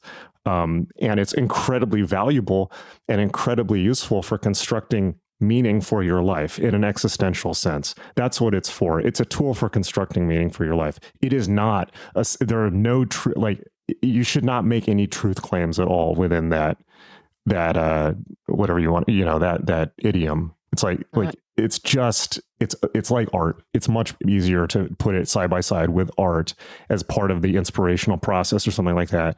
I don't think that the world is made of like gnomes or something like that. So anyways, and in fact, and just my final point is to something you were saying earlier, if science was able to explain all of the phenomenon of altered states of consciousness, meditation, yoga, trance states, visions, divine inspiration, messages from God that turn into sacred books. If science was able to explain away all of that, and I do mean explain away, like there's zero chance for supernatural explanation, I would be happy, because I'd be like, great, now we can systemize it and actually use it and move on. If somebody shows me how they pulled the rabbit out of the hat, my response is not to attack them because they're heretics. It's to want to learn how to do the trick. So anyways. Yeah, I agree. I agree with you. And it made me think of two very specific things, which is Swedenborg, of course, Emanuel Swedenborg, the great scientist mystic. And if you read a lot of his theories on surface, it can come across as fairly like woo. But yeah, he believed in aliens and all kinds of shit. Yeah, but he also believed in that there was a life force, and he described it in such a way that it's been proven to be. He was describing atoms essentially, and he was right. He was able to make some advanced metallurgical discoveries based on his understandings of the time. And so it goes to say is that a long time ago, the ideas of spirituality and magic and science were all intertwined. It was the idea of trying to understand what is our place in the world, what is our meaning, what are we doing here, and why are we doing it here? And I think in moving it into the future, there's some fascinating studies happening. And it actually is launched off of what they call the Good Friday experiments that were done by Ram Dass and Timothy Leary at the Harvard Divinity School. They have, using fMRI machines, now proven and shown where LSD and the related family of those types of drugs can actually create new neural pathways between the DMN and I think it's the DMT. I'm getting my terms mixed up, but y'all know what I'm talking about. So the rational side of your brain to the spiritual side of your brain, the drugs make new pathways. If you take the drugs, they are proving that you make your spiritual side bigger. You're more receptive to those ideas. And conversely, if you're super, spiritual, it'll help build more pathways to the science-y part of your brain. And so we're getting closer to these points of proving, disproving, or at least explaining a little bit. So which is not to negate it, but to say, yes, some brains are more in tune with a world that is inhabited by spiritual ideas. That is of a state of human existence. And now we're learning how to tweak it. That's fascinating. And it's like, yeah, that's a state of human existence. It always has been. It always will be. And I think that's super interesting. And yeah, kind of the way that I look at it is, we used to have astrology, which is just this collection of whatever. And then we got astronomy out of that. We used to have alchemy, which is, again, a collection of perhaps bad hypotheses from which we got alchemy, from which we got chemistry, vice versa. And so it's like, okay, well, if we really put some brain power on the stuff that has been considered, the occult or capital M magic, by which I mean techniques of trance states. Let's just say this, okay? That, like you were saying, having people who have a religious experience. A lot of people will have one at some time in their life. Usually, it's not that many. And usually they can't explain usually people have these kind of spontaneous enlightenment or religious experiences, and they may not even be religious. It may be totally out of context. They can't figure out why it happened, and they can't repeat it. And if you look at the history of a lot of people into the subject material, or artists like Blake or people like that who became interested in the supernatural, a lot of times they've had one of these experiences and they can't explain it, and then it becomes an obsession. And as we know, sometimes the harder you chase something, the faster it runs away, which is one of life's little ironies. But if we were able to take these things seriously and get a hard science out of it, how awesome would it be if you could take violent miscreants and turn their God switch on and see maybe their behavior. It's like there's a lot of science on giving LSD or meditation practices to people in prison, and it really helps often. So yeah. I wanted to tack on to that. I mean, so yes, entheogenic drugs, so the psychedelic drugs can open up your brain and build new pathways. So does meditation. So again, these are studies, science-based in the fMRI machines. Hard studies. That show that the same, the God part of your brain opens up with long-term meditation. And again, we're Americans, so we want the shortcut of just taking a drug. Oh yeah, no, shock your brain with a cattle prod. I mean, like whatever it takes. Like they have that now. Transdermal cranial stimulation. It's actually works. So you just need a 9-volt battery.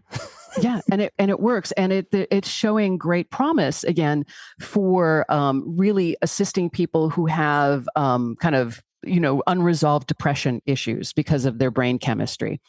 I separate that out, not during their life circumstances. If you're working a minimum wage job and you're worried about rent and you don't have a car and your kids are hungry, guess what? Yeah, that is not a mental illness. That is a societal failure. And so we have, that's my little rant, is we have too many people that are being medicated and being diagnosed with so-called diseases when it's just poverty.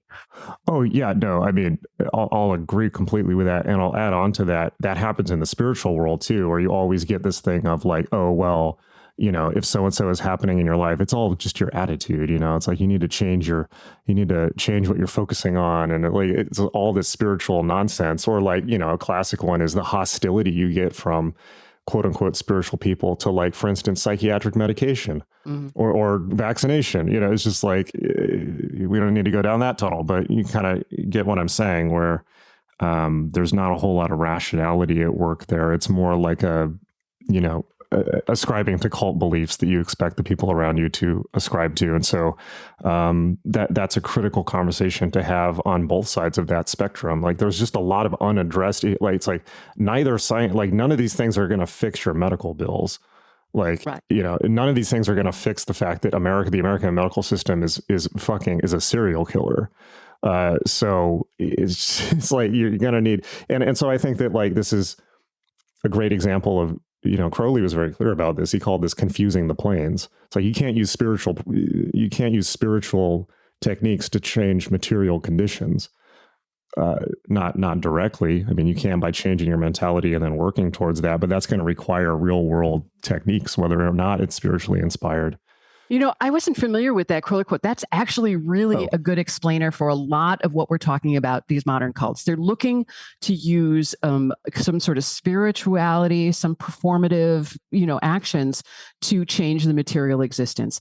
And in a cult situation where you join a group, and especially, an isolated commune style group, we're going to put clothes on your back. We'll put a roof over your head. We'll feed you. All you have to worry about is whatever, the guru is telling you to do.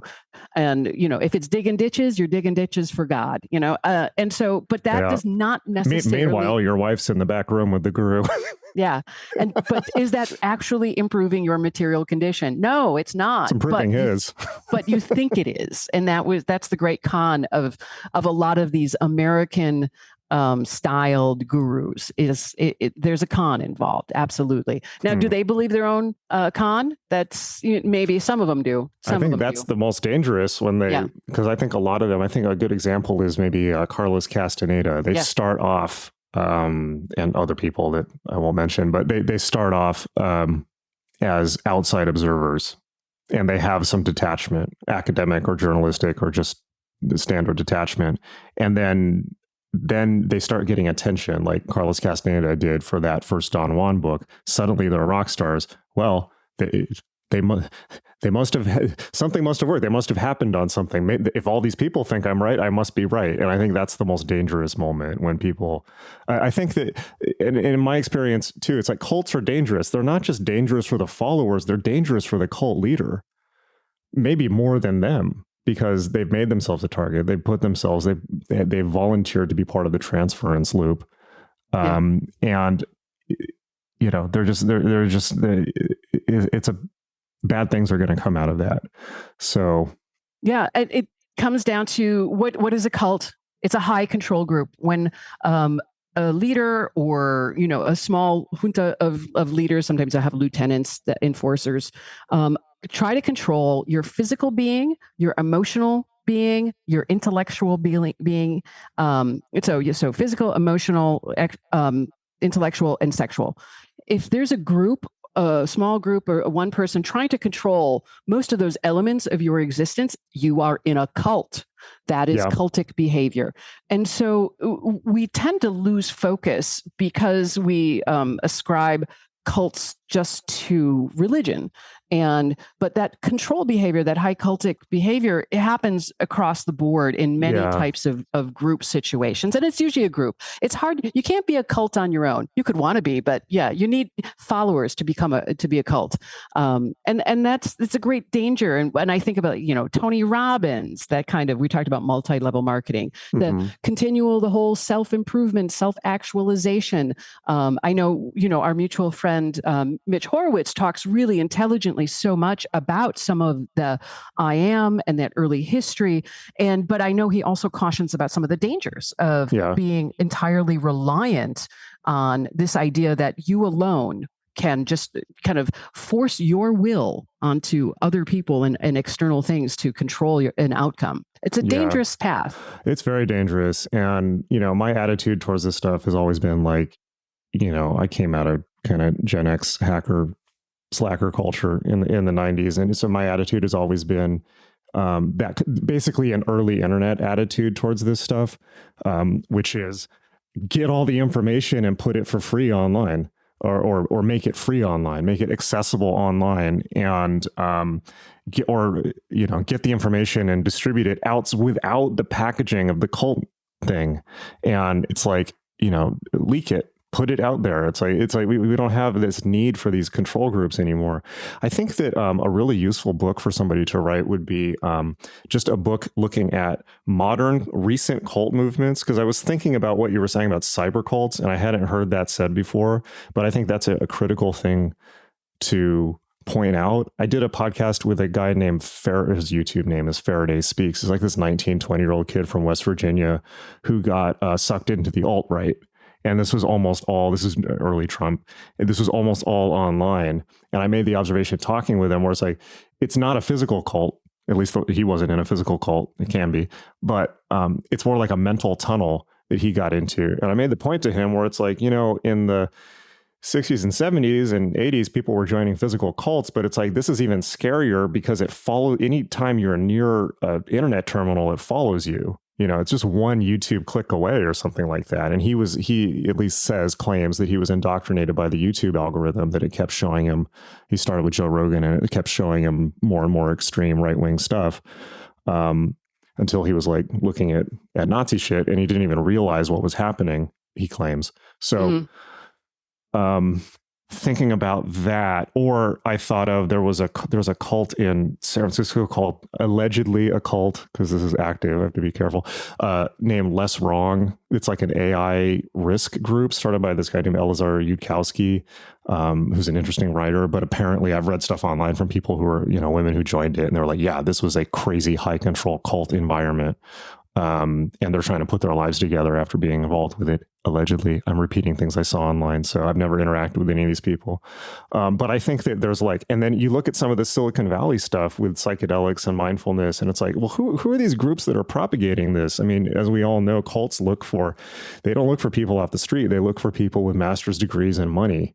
And I think that the idea of recruiting, these high level, or like Nexium recruiting or Jeffrey Epstein, they're recruiting at the top of society. So one thing I learned too is this idea that it's only unintelligent people that fall for cults. No, sometimes it can be hyper intelligent, hyper driven, hyper successful people who are just lonely or whatever, like people can be, or there's in a bad moment, people can be susceptible. Somebody gets to somebody at the right time and place when they're vulnerable, So I feel like that would be interesting, because I think like our idea of cults, I've been realizing this through this conversation, our idea of cults is so much shaped by things like the Hare Krishnas, but that's not the shape of things now. It's outdated. It's an outdated model. And the model you're talking about, the modern way, as I see, is like, again, these cyber cults. And it goes to the algorithms do play a role in how they're doing it. It's also our just general, I started talking about just our lack of education and just how dumb people are. I mean, how can you... I'm ashamed to be an American to say that there's some 19-year-old kid in West Virginia who doesn't have a concept of what fascism and the Nazi Party was. Then that is a failure. That is a failure of our education system. None of the dog whistles registered to him. And until he says, yeah. So, but yeah. Right. I'm in Milwaukee. I know. Yeah, we have it here. Meaning we were one of the headquarters of the Bund in the 1930s. So LA was too, apparently. Yeah. So it's something that here we're very cognizant of, because, it's here. And so, but again, these are the conditions and I think that form that allow people to get kind of, well, I'll use their terms, sucked in. As you said, that there's a moment of weakness, even if they are fairly intelligent, that will show them the appeal of subscribing to these kinds of beliefs. And I think, again, that future danger is, and where it really started to converge is during the pandemic, when so many people were home, less socialization, less interaction, less diversity of interaction. I mean, just if you're in a city walking around, going to the grocery store, you see a diverse group of people. If you're just in your house waiting for some guy to drop off your groceries, you're not. And that harms our psychology. It's how we look at the world. And so, everybody's isolated. They're online. They're not seeing many people. And so I think set the conditions for people to kind of fall into, the Nazism aspects of right-wing culture, the QAnon, but just asinine. I know. It's just like, how could anyone believe this? Like anybody, yet they do. So, and my aunt, as I go volunteer at a food pantry, geez, go to the hospital and hold a premature baby for a while. They always need people to hold babies and rock them to sleep. If you're feeling so lost in the world, that's your sign to go out into the world, not retreat further from it. That's a great point. Say that again, please. Well, that if you're feeling a little lost or isolated, to go out into the world. That's your sign to go and reenact your relationships and be out into the world and not retreat further from it. That's a beautiful point. That's true. I really like it. And it's something I hope I can remember. Maybe that's a good point. We're at the 2-hour mark. So I had more questions, but maybe that's a good point to put a bookmark in it for now. Sure. So the book comes out on the 26th. September 26th. And I'm thrilled to have this conversation with you, Jason, because you and I were able to talk about a lot of the spiritual and religious aspects of it. A lot of folks are focusing on the food aspect of it, which is interesting. And again, I wrote it because it was all interesting, but it's a pleasure to talk about the deep dive into some of the religious history of it. So thank you. Oh, thank you. Yeah, no, this is a super great conversation. I learned a lot. Thank you. Thanks.